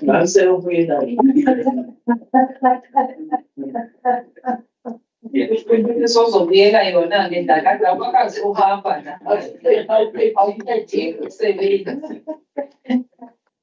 Please forward that report and make sure it should be that we get that report and send it to the page.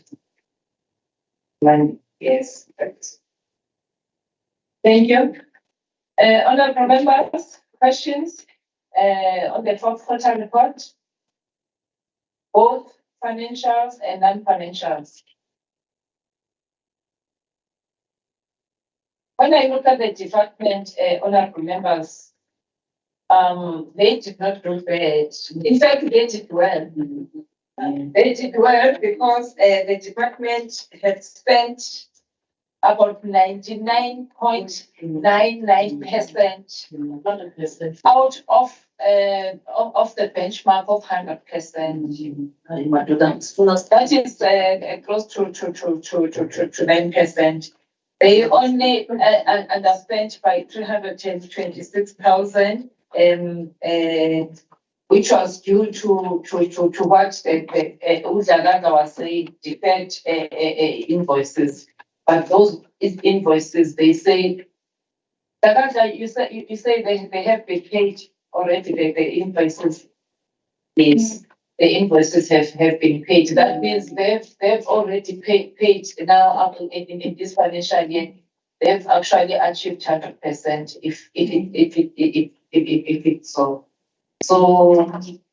And another thing that is good about the department is the unauthorized expenditure. They do not have any unauthorized expenditure. So we hope that we are going to get a good audit opinion. Also share that things like that. sale nathi sinconywa-ke sesinconywe njenge-DSD. Thank you, Dagas. Members, questions?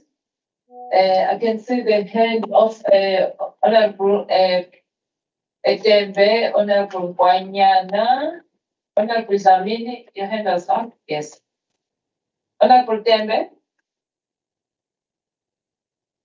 Thank you, Chairperson, and thank you. Can I continue, Chair?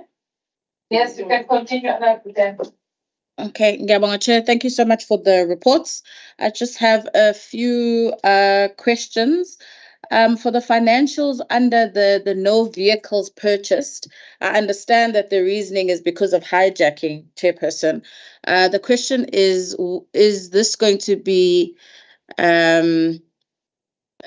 prioritized in the new budget, or has it been budgeted for in the new financial year?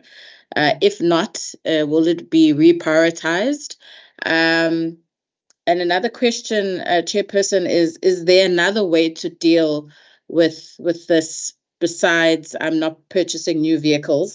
I understand that the S&T is a bit cheaper, but this doesn't seem like it's sustainable in the future. And the question is when social workers are employed, are they employed on the basis that they have vehicles or just have a license? Because this might be able to give us a problem in the future when you're hiring social workers who don't have any cars. And maybe an example is not branding the department vehicles, or maybe buying vehicles that are less risk of hijacking. So that would be something to think about in the future. Another question, Chairperson, is the payments of suppliers that is underachieved. The question is, how is this going to affect us in the next financial year? We'll be working in debt when it comes to suppliers. And the research for and the capacity research, and they said that they use external services and they haven't really completed their research on the policy. Is this because of payment issues, maybe? That's just a question just to try and understand. Another one, my last one, Chairperson, is the disciplinary cases that haven't been finalized. Maybe I missed this one because I did go offline. Is there a strategy on how to deal with disciplinary cases?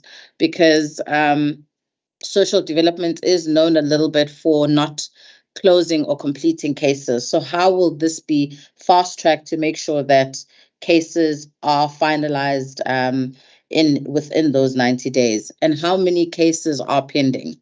That's just my question. Thanks, Chair. Thank you, Honorable Tembe. Honorable Kwanyana. Thank you, Chair. Continuing executive form.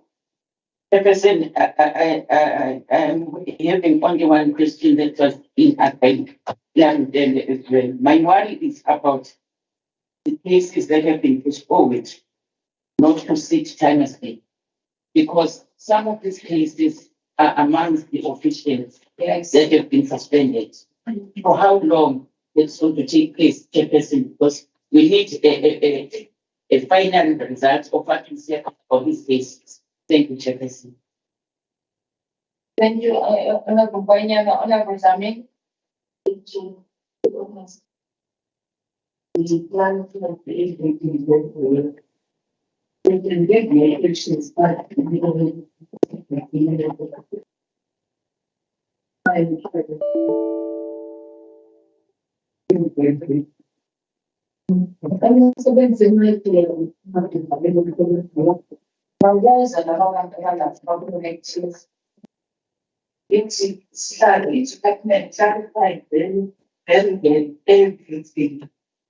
If being a most of the scheme. So it's not which is I can say to be honest, I'm not those. Yes, go ahead. Honorable One. Chair, Yaboma, So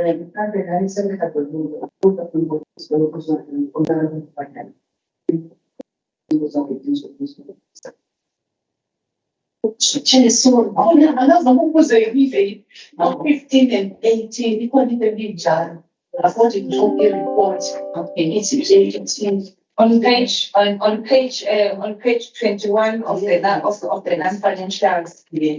Page 21 of the non-financials, with regards to foster care, it is written on the report, age 15 instead of 18. According to our understanding, the foster care it's given to, I think it's given to children who are 18 years and over. But what is it? Oh, it is up until 18 years. Oh, it can go to 21. But just check at page 21. You can say, okay. So please respond to that so that you can check if there is a typo error. You just correct that. On the issue of the funds that were received from Treasury, I heard Udlagada saying you had received above. According to our understanding, I thought that you had received about 37 million from Treasury. But Udlagada did not. You couldn't go 100 and something. Am I correct to 37 million that you got from Treasury? Oh, okay. Dagada, I can say that you have explained some of the issues that we have corrected when you said some of the things we could not do, especially on the issue that I asked on with regards to funds to the under expenditure on the flood disaster. That you received the funds very late, but it was difficult to just pay because we had to follow the SCM processes. But Zaganda, what I want to ask is the issue of EPWP grant. I just want to check with you. In this financial year, is it decreased? Is it slightly decreased? And if it's decreased, is it decreased because of because the department is underperforming or what? That is what I want to ask. Some of the questions on the non-financials members have asked, especially the issues around the cases, the disciplinary cases. Yeah. And in program 5 on the non-financials, you did not explain when Mrs. Samsongo why was EPWP not achieved by 1%? Yes, you're about 1%, but why it was not achieved, and how many dropouts on the EPWP? I just wanted to check that. HOD, the department has identified that Umzinyati, I don't know, I think it's Umzinyati district, had an increase in malnutrition and sexual abuse cases. What are you going to do with this? Thank you. Thank you very much to the Honorable Chairperson and Honorable members for the questions. The last question by the Honorable Chair, the DDG will respond to that one on sexual abuse cases and malnutrition. She is going to respond to that one. May I respond on the question of misconduct cases? We currently only have one official that is on suspension, but his matter is being finalized this month. I think it's a matter of finalizing the sanction, handing over the sanction by the presiding officer. Otherwise, the other cases that honorable members are referring to, we initially had 12 officials that were on suspension in the matter that we made in 2020, and we have finalized all the cases with the exception of 3. All the matters have been finalized with the exception of 3, and then the matter is starting at the end of May until second week of June. I'm sure it will be finalized by then. Otherwise, other officials, other cases have been finalized. The challenge with those cases, I think we did explain to the honorable members before, was that the officials in question were very senior people that nobody within the department was going to manage them. Hence, we then sought the assistance of the state attorney to actually ask. But with the rest of the other cases, we manage them internally as management. That's why we are saying one of those cases is one person that we couldn't bring back, because remember there was a circular that for all the departments, not only social development, that officials that are on suspension must come back to work, and then they get assigned to other responsibilities other than their original workstations until their matters are finalized. But the narrative is like the social development only. It's all other departments. So we only have 3 officials that are affected by that. And then the others, we were able to actually transfer junior officials that we are managing. And then with the exception of this one that I'm saying, we are going to finalize this by this month, because we are almost done. It's done by management in terms of presiding and also the investigating officer. I think that one we were able to respond to. And then with regard to the issue of the question by Honorable Bembe on the issue of hiring social workers, the requirement is that the person must be a qualified social worker and then must have a driver's license also registered in the council. So having a car is not a requirement, because when you don't have a car, you are employed. There are state vehicles that you can use and so on. Where we encourage officials to use their state vehicles, where in areas where there was high car hijacking, that we found that it means that we're not going to move and deliver, because officials were scared to actually drive private and vehicles because of the car hijacking. We've got hotspot areas across the province where we can tell you that this car, if you drive it, you will not come back with the car, or they will target you. In one area that had such challenges, the Honorable MEC visited the officials just to give them one support, and they were narrating a story to her in such a way that one of them, she was saying that let's make a follow-up and provide support to the officials, because one official was relating that after they took the car and then they went to the forest with her. So they started to address her because they wanted to rape her. But now this person was disturbed by a caller who was saying, but why you are not out of the forest now? Because we can see you have a car. That's how she was saved. So it's a very sad story, and how would want to alert the communities, because by doing so, you are then disadvantaging communities from receiving service from social development. But we've heard that even other departments have challenges, those who've got field workers. Unfortunately, as the department, the majority of our frontline officials are women. The majority of social workers, community development practitioners are women. So that's why they are a soft target in terms of these people.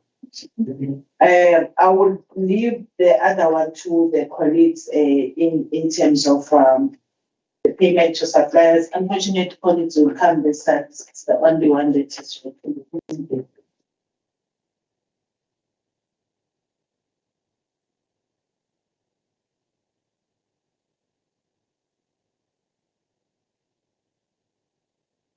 Thank you, Honorable Chair and honorable members.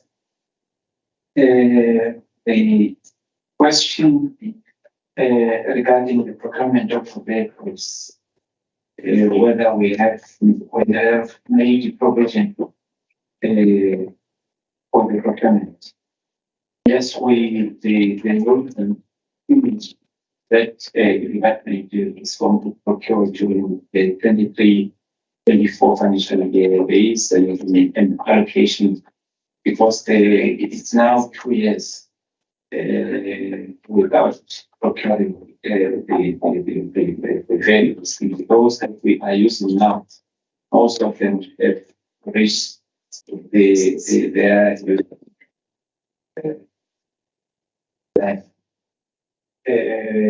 the suppliers one. Honorable Chair, members, we presented our budget 23-24 financial year to the finance committee, and we presented it to honorable members against the portfolio committee. And we indicated the shortfall that we have in the current year's budget, that about 570 million was taken from the allocation. So, which means it affected all categories of economic classification. COE, there is a shortfall in the one audits. This is very shortage. And it's only the transfer payments then must the added actions. And maybe briefly indicate Honorable Chair and the members that National is now trying to implement the payment system of non-profit institutions, which is a system that works like PESAT for paying for pharmaceuticals. So, which means the money that is earmarked for the non-profit organizations will be ring-fenced so that it is not tampered with when the processing of payments for organizations take place. So there is a shortfall in the department when we presented our budget to the finance committee. The chairperson of the finance committee indicated that if there will be any funds in the financial year, they are going to be confident that they need to allocate. The EBITDA grant, it has been reduced, Honorable Chair. It has been reduced to 7. And it is now going to stay on the COE that is not adequate. And the reduction, as explained by Dr. Paul, that it is because of the ECP function shift. So it means education is now going to get an increased allocation on PPWP because of the stop of the chips. Thank you.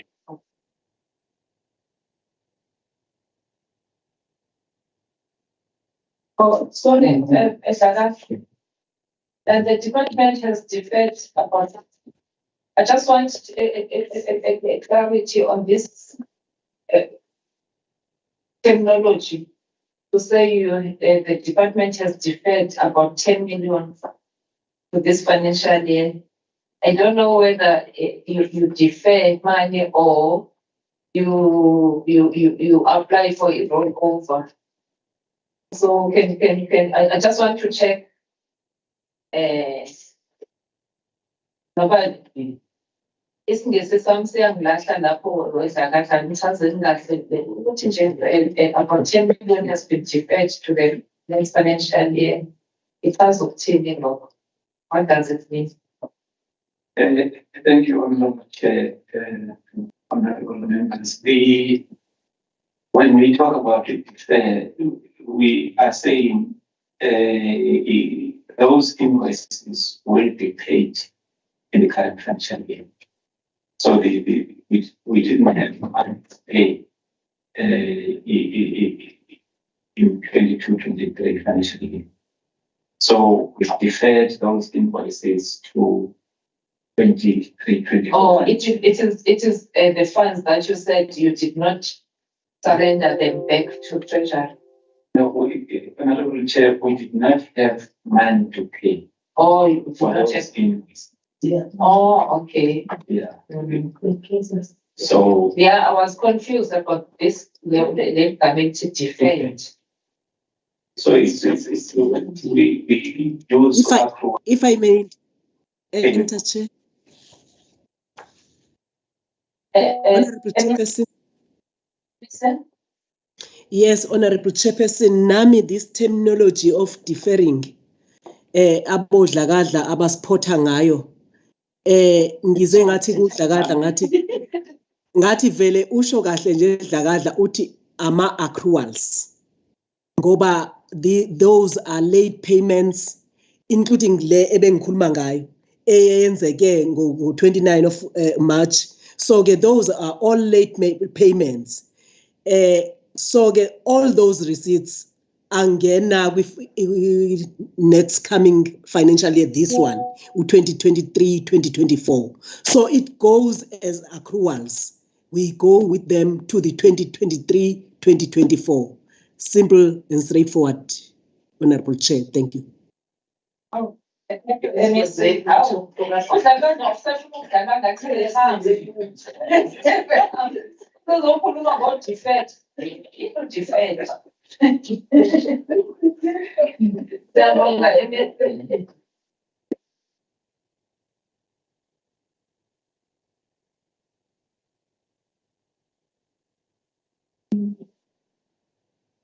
Thank you very much, Chairperson. Everything in a technology. Thank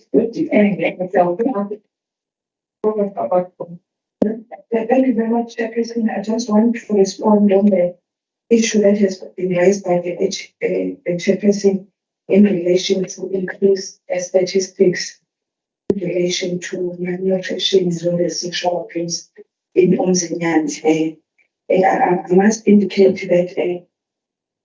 Can you raise your voice? I must indicate that as the Department of Social Development, we are working within a structure in terms of the response to the PGDP. We've got an action work group where we are sitting with the Department of Health that is responsible in the main around the issues of malnutrition, as well as SA, because they also sit there so that they can be able to update us on the new trends as well as new information in terms of the social ills in the country. So this is one of the issues that has been raised in the structure, and as the Department of Social Development, we are then part of the plan to ensure that we are able to enhance the program that we are currently providing in relation to this. The first one that I want to talk to is the issue around the fact that in all the districts we've got child protection forums that are sitting, and they are comprised of all the departments that are responsible for issues around ensuring that children are protected. So there are currently ongoing, I think, interventions around, increasing our programs around, we call it PEIP. It's around prevention and early intervention programs, around issues that are affecting children. And over and above that, I just want to indicate that we also have partnerships that we are also, forming. Right now, we've got other partnerships that we have with the different NGOs that are providing services, as well as other partnerships that we are receiving through our national department. So there are programs that are there in order to ensure that we are able to deal with this. Thank you.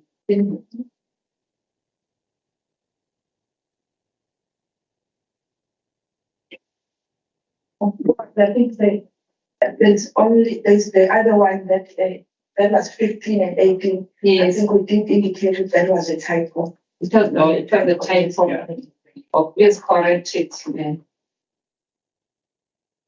Yabona ukuthi sewafunda ama-documents banathumele. Asidlali nani. Sewafunda ama-documents. Honorable members, we have come to an end of dealing with the fourth quarter report. Can we approve the fourth quarter report? We are going to approve it individually. Honorable Zamin. Press, I approve, Chair. Thank you. Honorable Ngubane.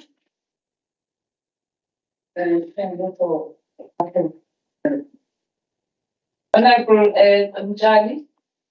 Thank you, Chairperson. I also approve the report. Honorable Kwanyana. Approved. Honorable Dembe. Approved, Chair. Thank you so much. Honorable Majola. Thank you, Chair. Also approve it. Thank you. I did not see Honorable Governor in the meeting. Did you receive any apology? Sorry, Chair, I came late. He did apologize.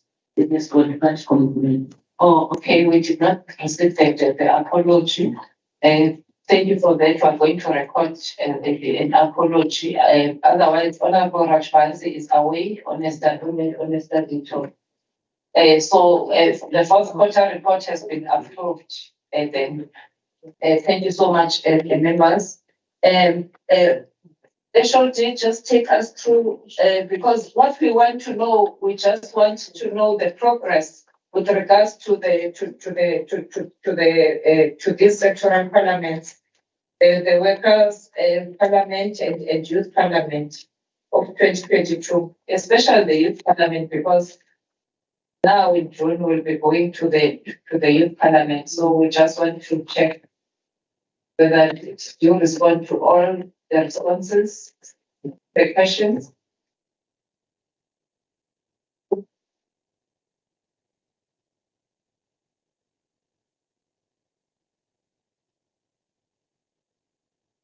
Yeah, thank you very much, Honorable Chair and Honorable members of the Portfolio Committee. The Youth Parliament it takes place in June 2022 at Mduba local municipality in Kanyagode. The theme was promoting sustainable livelihood and resilience of young people for a better tomorrow.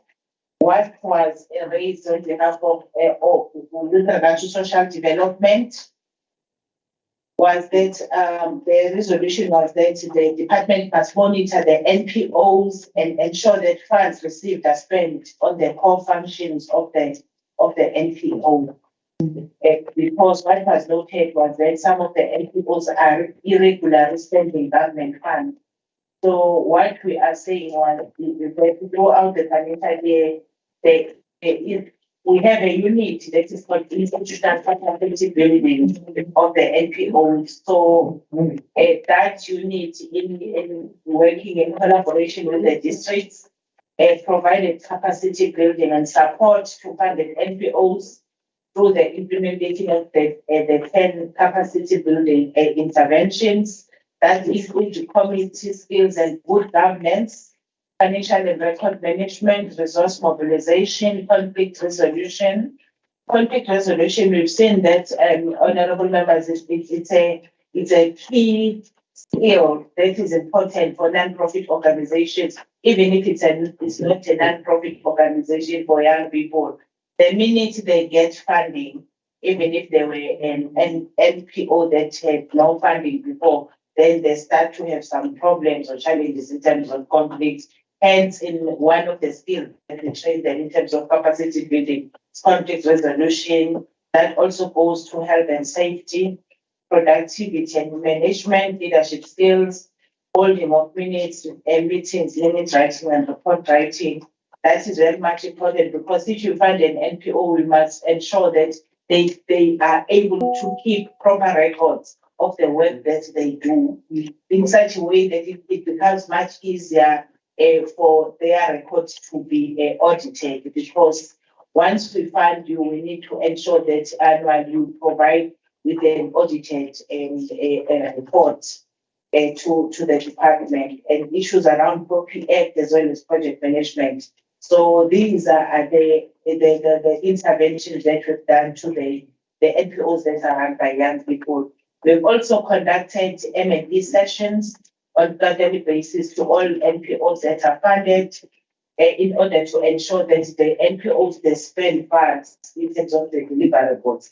Before we fund the NPOs, we ensure that we sign a certificate agreement with them, and then the deliverables in terms of what is it that we are paying, we're funding them on.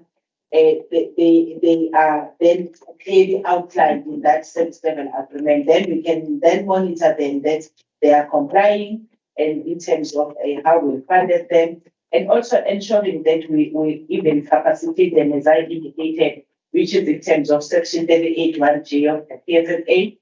And also what we have done, we have also ensured that these NPOs, their funding is extended on the basis of M&E. So which then says that if we do a monitoring and evaluation and we see that there are challenges, we cannot then extend the funding, but we then need to address and support you accordingly. So we have also published adverts to interested parties in order for them to assist us in rolling out the interventions to NPOs for 2024. The training interventions have been identified as in the previous reporting cycle. So when we sign an SLA with them, we indicate that there will be scheduled and unscheduled visits. The scheduled one will tell them that on the 30th of June we'll be coming to do M&E. The unscheduled one, we just walk in and come and then see if what they said they are doing is actually being done performed by that area. And then we also have bi-monthly NPO forum meetings where they are expected to participate, and then random internal and external audits are conducted as we have communicated about. So this is our response in terms of the in the June 2022. So we are working with the young people. And some of the areas that are not covered here, which are not not raised, in the issue of partnering with NYTA as an entity that is responsible for developing young people. We work very well with them in the support. We thank you very much, Honorable Chair, Honorable Member. Thank you, HFD. Workers Parliament, we have got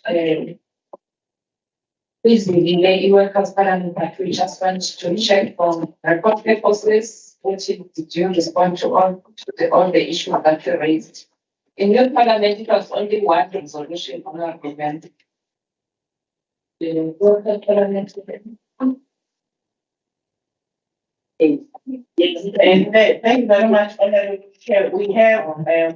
We provided an integrated report because that's how we were responding to OTP, but we have indicated cases where social development is responding to the issues. It's an integrated report. The DDP will take the committee through, starting from page focus on the GSP one on page 4. On page 4, there was a resolution that we must, as the government, we must ensure that there are financial resources that are available so that the department, government is able to pay, to fulfill the vacancies, the vacant posts. So we have a response under page 4. We were saying that the department will not have funds to fill posts. And then we're indicating that there was a budget cut of 72 million, which made it impossible for us to pay the posts. And I then hand over to the DDG. DDG. Where DDG? Are they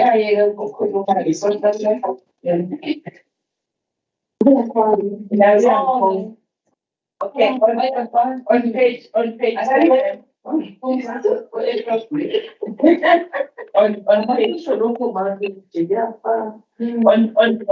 there was a when we look into page 4, there was a resolution in terms of internships and volunteer programs. And that the provincial government should clarify the policy regarding internships and volunteers, and in the interest of job creation, should make concerted efforts following the existing competitive recruitment processes to absorb interns and volunteers into the establishment of the departments. Our response was that the department has a policy on internships, but there is no policy on volunteers. And the current legislation prohibits the direct absorption of people outside the recruitment processes when posts are advertised, interns are also taken into consideration upon appointment. So we responded to that. I think you can see that in the government departments, we no longer have volunteers because that became a problem before. Yes. And then another also response was the issue of appointment of the EPWP employees. We have responded on page 9 that the department has a total number of 2,565 EPWP employees, and 1,793 of them are between the ages of 35 to 59 years, of which 1,580 are female and 313 are male. We have responded to that one. And then in terms of the next one was is that the department must allocate a contingency budget for disasters. Our response is that the Department of Social Development were in the process of developing a disaster management plan to effectively respond to disasters. This will be done by 30 September this year, and in an amount 24.5 million has been allocated for social relief of distress. That's the DDG reported earnings to destitute families, which includes those that are affected by disasters. And then in the next one, it's into that the department must prioritize to attend the commissions during federal parliament and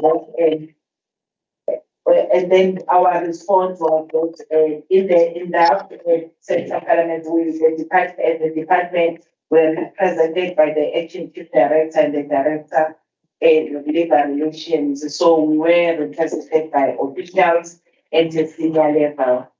And then on page 19, we were responding with regard to what is on slide 18, that the labor representatives must form part of the appeals for government in order to improve its effectiveness. So in social development, we're saying that labor relations representatives are involved in the appeals process as they submit all the relevant information in the form of the submission to the MEC.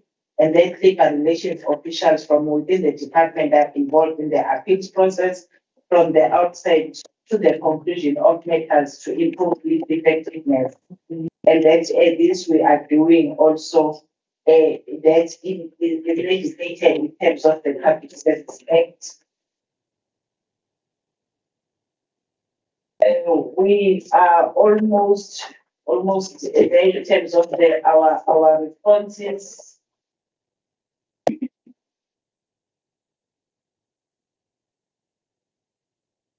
And then there is a response in slide 32.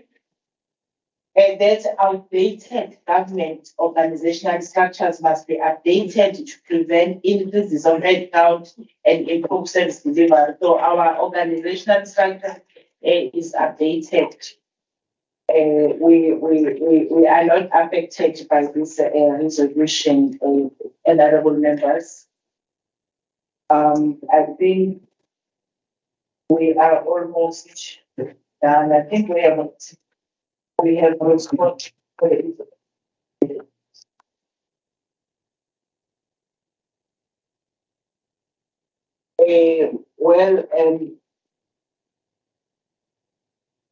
This one, because with regard to that children living in the streets are involved in drugs and in criminal activities. that's the Department of Social Development. We were saying we do have a program for children working on living on the streets. The department worked with the civic society organization to locate and roll out this program. So we also indicated that we do also support child and youth care centers which cater for admission of children in need of care and protection, including children that are living or working on the streets. And also we come up with a stabilization program which we implement with regard to children living or working on the street. And then lastly, I think that's the last, almost last, the department continuously upgrade the system on part to the latest technology and invents on improving the skills of the employees in order to perform optimally. That was the resolution with regard to the issue of the fourth industrial revolution, that we must ensure that the government will advance in terms of ensuring that employees are well prepared for the fourth industrial revolution. I think we are on par, Chairperson, on this one. Because as the department, we are very minimal in the use of papers now, even our submissions. We do online submissions and there is a quick response in terms of your submission if it is submitted to the HOD or to any manager for consideration, which then shows that we are on the right track in terms of the fourth industrial revolution.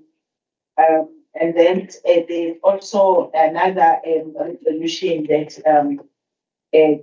corruption is rife in government and that social development is more susceptible to this problem. And that it was resolved that state utilize available resources to combat corruption in government.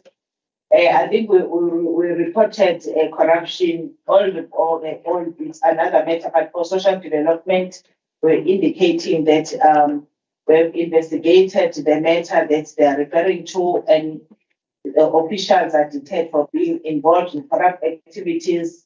The 12 misconduct cases are at a hearing stage, were finalized and sanctions range from dismissal, demotion, suspension, without as were issued to officials who were found guilty. Cases involving that corruption are also reported to SARS for criminal activity, for criminal investigation. And then the department is continuously involved in campaigns to inform and educate public on social security benefits. This one is in response to the resolution that was saying people are destitute and need some social challenges, they need the support of the department.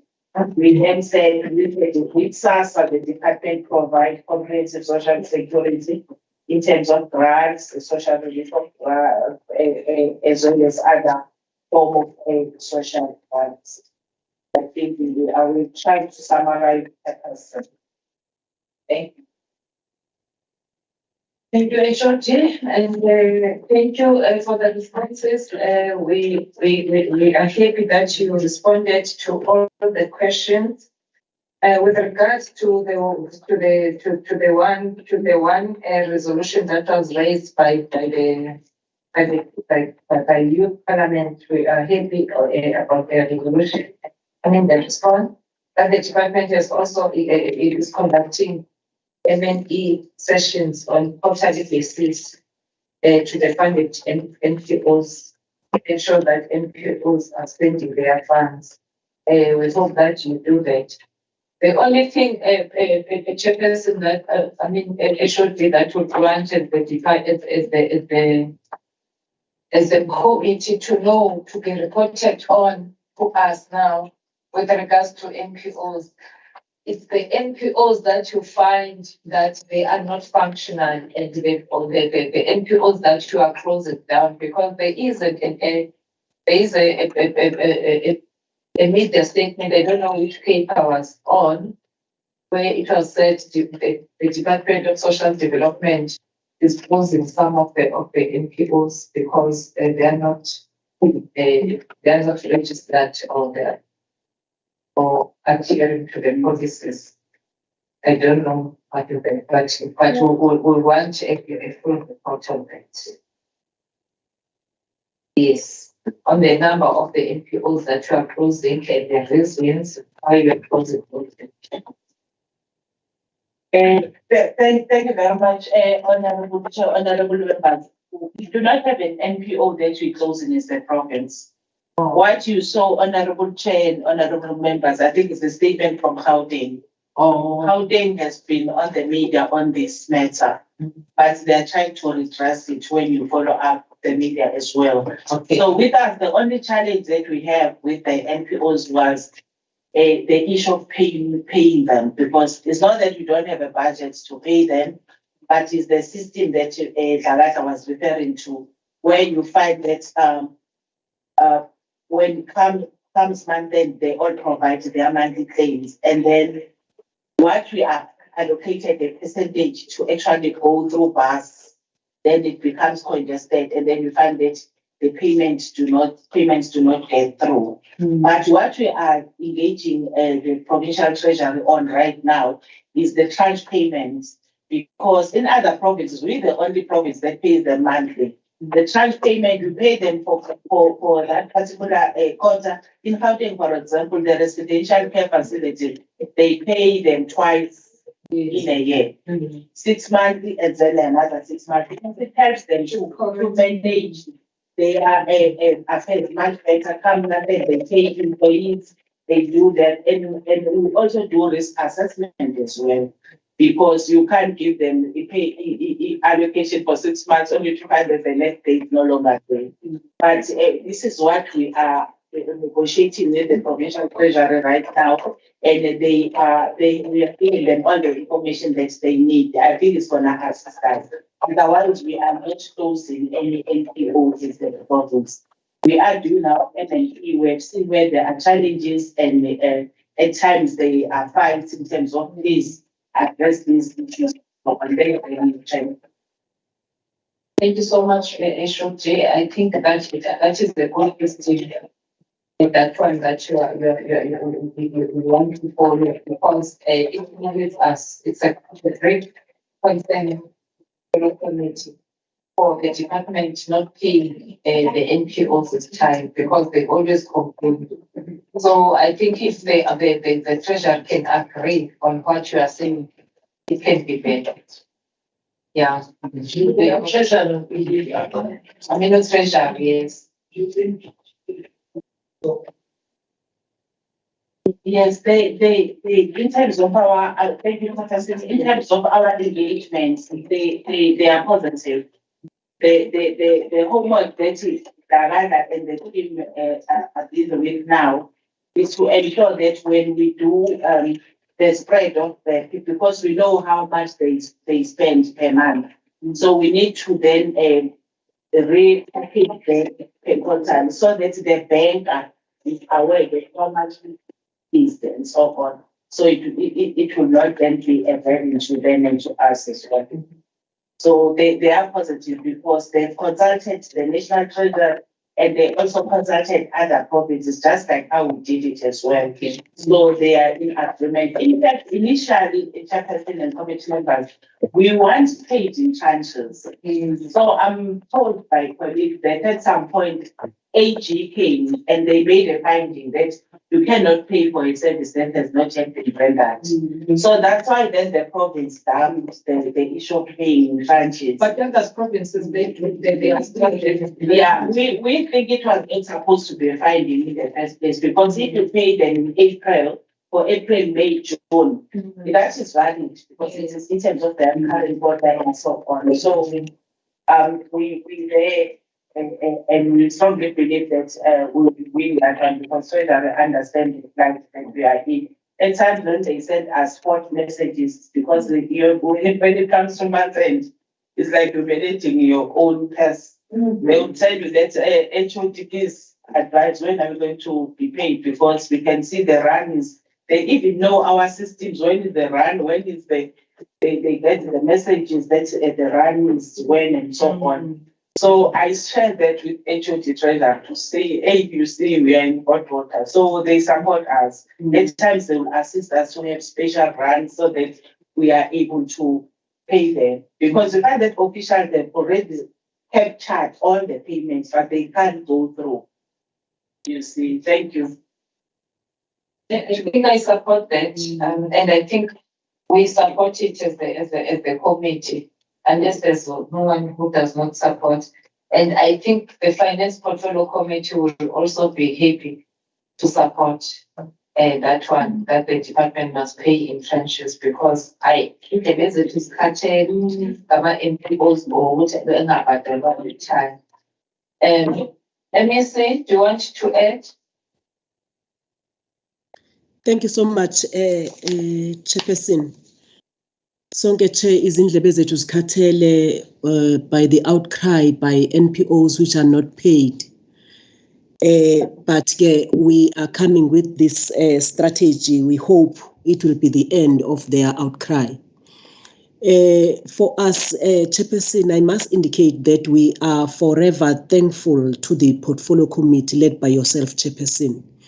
All the comments, the questions you raise, they complement the work of the social development. We are forever grateful by the support you have shown, by the guidance which is shown by KZN Treasury as well. We are doing fine, and by the support by the Financial Portfolio Committee. So with all these, Chairperson, we are very much looking forward to the best audit opinion. In fact, we are looking forward to clean audit, because we have done whatever it takes within our powers, supported by yourselves. So we cannot drop the ball now. We are looking forward to that, Chairperson. With everything, we just had very less or none of the irregular expenditures, which was always a sore point. So we have drawn lessons for the non-payment of the NPOs. We are correcting that one, hoping we are going to get support from Treasury as well along those lines. Thank you so much for your support, Chair. I think that's what kept uDlakadla going, because you kept him on toes through your questions and comments. And the wires, you take him.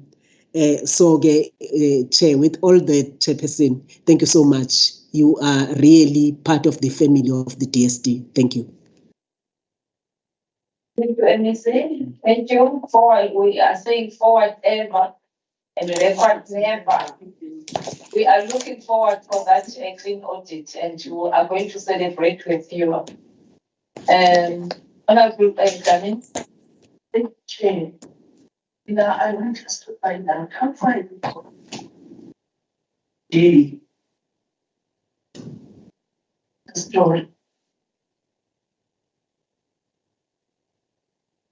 I think on that one, because it was not part of the agenda, can we take a resolution to say it should be the second report that the department is sending to give us a progress report on the issue of that.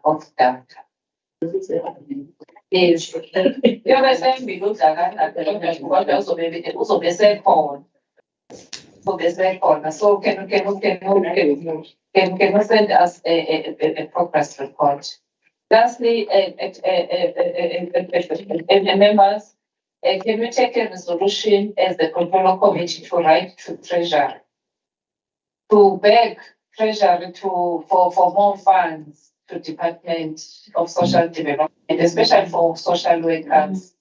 So, coordinator, can we write a letter to Treasury also as the Portfolio Committee? Because you see this thing of lack of social workers, it makes the department not to work well. Honorable Mbanyana. Thank you, Chair. So I was still on the issue of the NGOs. I can check from the department. There's that outcry of them not getting paid in time. But maybe, I don't know, are they all managing to give you a report of how they're using the money? report ukuthi imali bayenzeni ukuze ukuthi noma sebekhokhela the following month kube easy ukubanikeza ngoba sifuna sazi ukuthi bayitholile imali benzeni ngayo. Usafuna ukuza lapha nge-Chairperson. SRD. Thank you very much, Chair. Thank you, Honorable President. I will respond generally. The process is we signed the service level agreement before we actually fund. So the service level agreement will indicate that these are the deliverables you are being funded to perform the following. Then comes month end, they will do the claim, their monthly claims. They submit the monthly claims to us, to their nearest offices and so on, and that gets processed for payment. So the issue of non-payment is not their fault, it's not on their side. The problem is our system, because you find that the officials, they process their claims, they find that the claims are on bus, but now the claims can't get through for payment because already bus they can't then they release 8.3% to the month. So it is packaged in such a way that the 8.3% of your budget will be released that month. So if you fall outside that, it can't get through. It's the system's issue. That's why we are saying if we can pay them in charges, it means that we pay you in April for the work of April, May, June.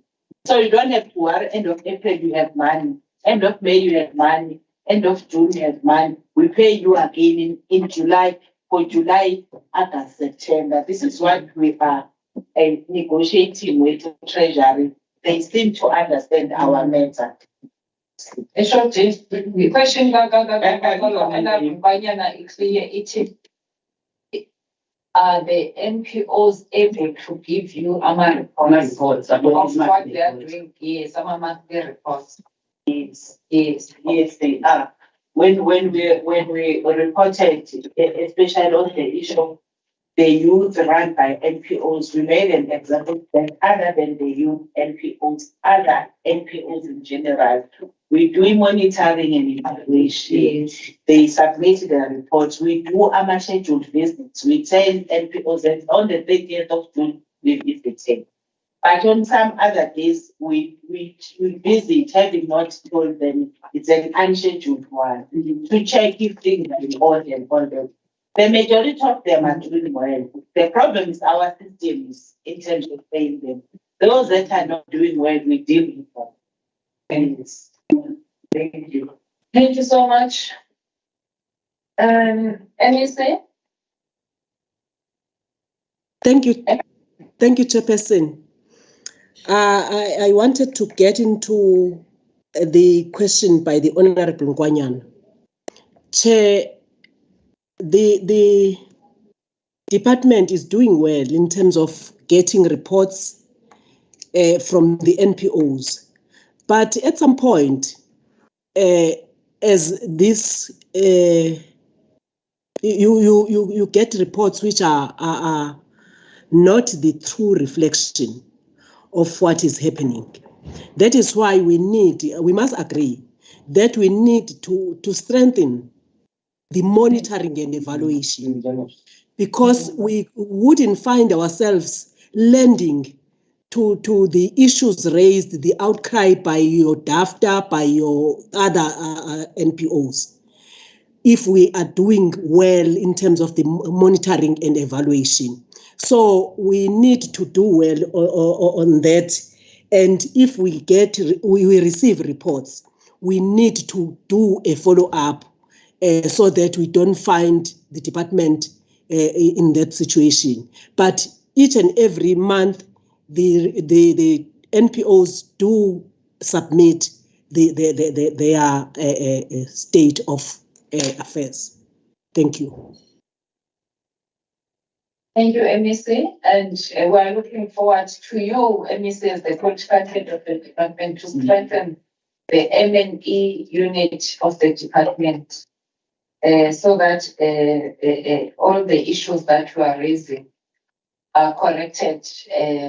We also want to thank you, MEC, because the work that you do, you also do the work that is supposed to be done by us. Because as the MEC, you play an oversight over the department. Even before we play oversight, because according to the legislation, we as the portfolio committee were the one who's supposed to play oversight over the executive. But you also play, it shows really that you were once a member of the legislature and you played this oversight, and it is helping us because some of the issues you raise them yourself before we come to the meeting, they know what to respond to. Thank you, MEC. Members, we have come to an end of the meeting. All this, Honorable Majola.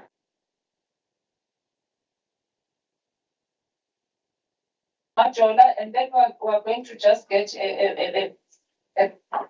on and November. How and if only pay the meeting goes there,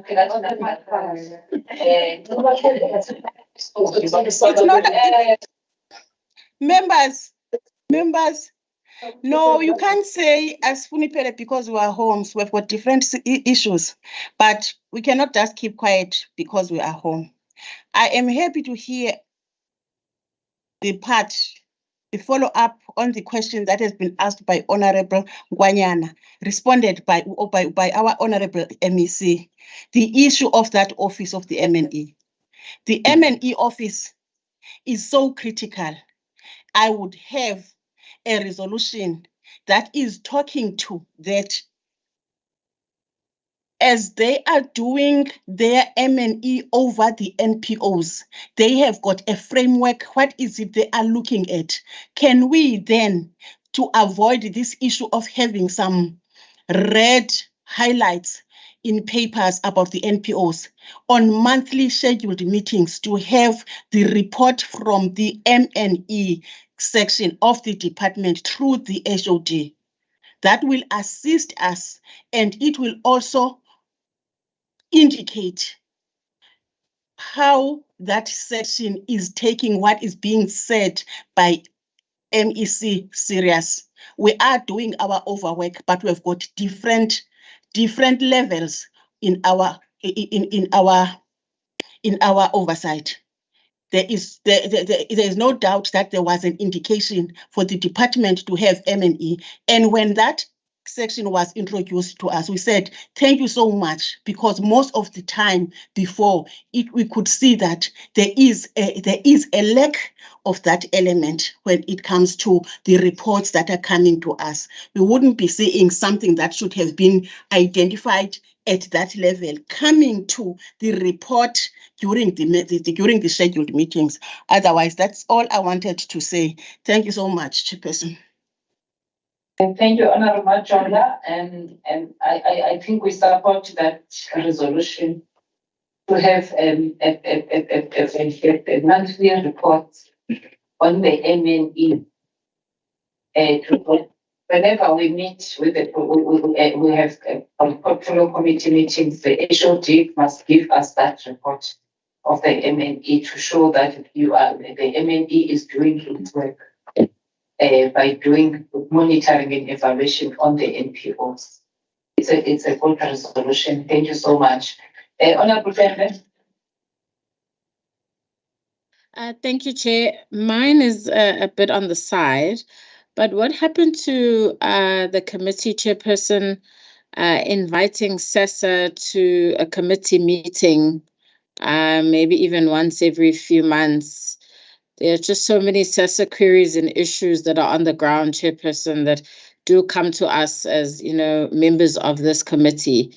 I don't know if that is still on the table. And if not, Chair, I request, please, with your indulgence, if we can invite SASSA to one of our committee meetings. Thank you.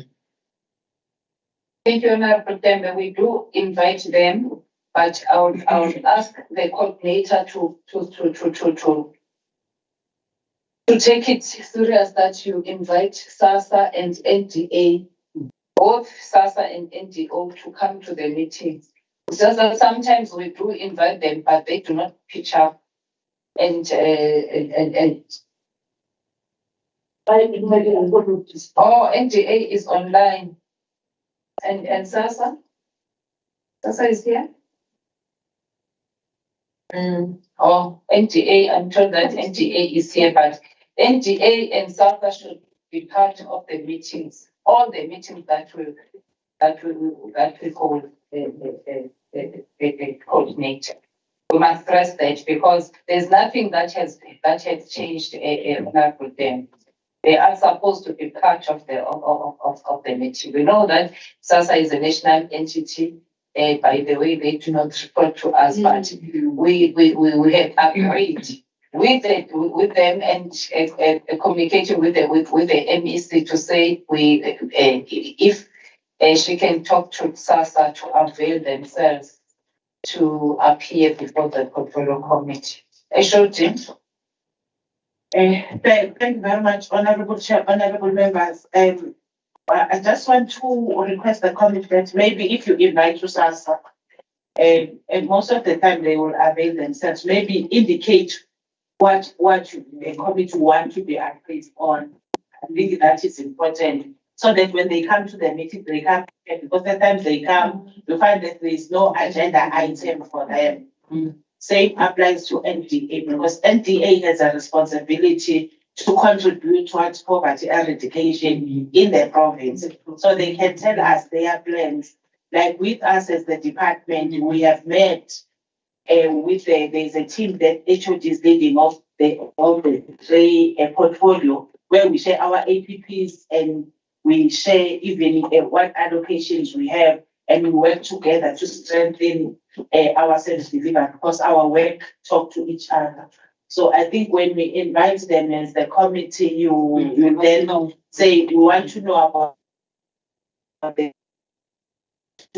so that they come prepared and then they enrich the committee with a new development. Thank you, HOD, and that is a good advice. And when we invite them, we must tell them so that they, because sometimes that's what make them sometimes not to pitch up to the meetings, because they are not even in the agenda, they just attend. And then when there are issues that concern SASA, we say, SASA, is SASA here? And then they are not here. So we must be able to send to them and then tell them what we want from them. Nongo, can you just briefly tell us about the state study tour? I'm told that after June, it will be difficult for committees to undertake any study tours.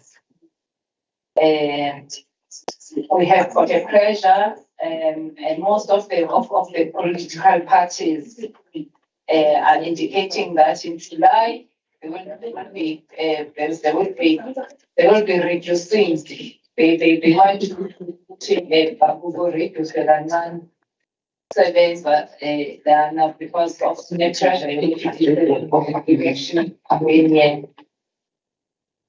Thank you, Chair. Greetings on the day, honorable members and colleagues. Chair, on the with regards to Cameroon, on the 3rd of May, we received a communication from SRD that the Cameroon we're finalizing the program for us, and the Ministry of Youth Affairs was actually requesting more additional knowledge in terms of objective. That was sent to them on that day. So we are now awaiting the finalization of the program from their side. I did communicate with Mrs. Skalpan yesterday, asking her on Monday, and they were requesting that we send a new dates as well as our objectives and some of the study tour that was sent to them.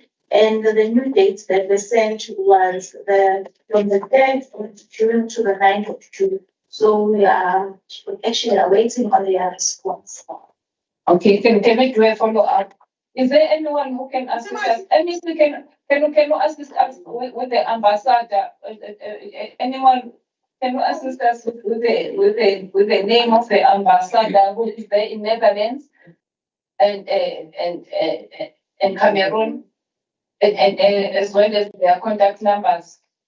Let me say, I know that this is not your work,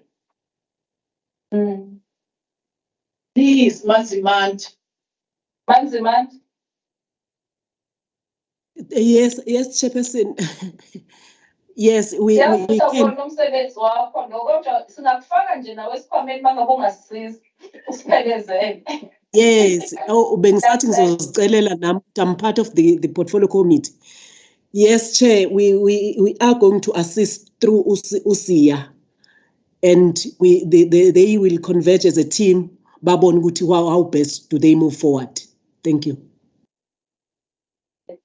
Thank you, MEC.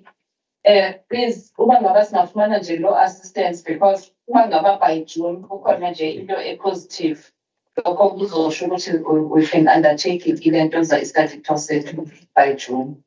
Ngokongo ifamba thina sihambe ngomanje but ke ngenxa yokuthi in Netherlands there were issues kungekho muntu. I think there's a new policy now. Yes. So and that's why they are responding. So we will plead with the department. Sarah, please don't forget to remind the MBC. So ma'am, I'm going to so remind the department. Whoever experience that from the department, who's on the department, as a whatever it is. They are welcome. Yes, but they are welcome. Thank you so much. We have come to an end of the meeting, honorable members. Thank you so much for attending the meeting, and thank you for this fruitful meeting and the contributions that you made. You see, this is a very vibrant committee, and you must not undermine yourselves. You see the questions that you asked, and don't feel sorry for the department. Just ask. Keep on asking the questions, because we are here to grill and ask the department. But we are not fighting with the department, but we also, by the questions, have seen that we actually empower them to come to the portfolio committees prepared. We hope that even the new CFO is going to be briefed, and the new CFO is going to be to come prepared to the portfolio committee. We want to thank all the members. We want to thank the MEC. MEC, you also play our role. The MEC, you play oversight. Thank you so much, Manzimande. You always assist us, and thank you for attending the meetings, because there's an outcry out there. Some of the MEC sometimes they do not attend, but you make sure, even if you are not well, but you do attend meetings of the portfolio committee to show that you respect the portfolio committee. And thank you to all the officials, Nonge nje, Dr. Baba, Mrs. Mhlongo, awudlakadla wabantu. And SRD, thank you. And thank you for responding to even our things when you send you SMSs or WhatsApp SRD. You are one SRD who responds on time to members, to all the members, and everyone appreciates that. Yes. So keep it up. Don't despair. Thank you. Thank you. We are all invited to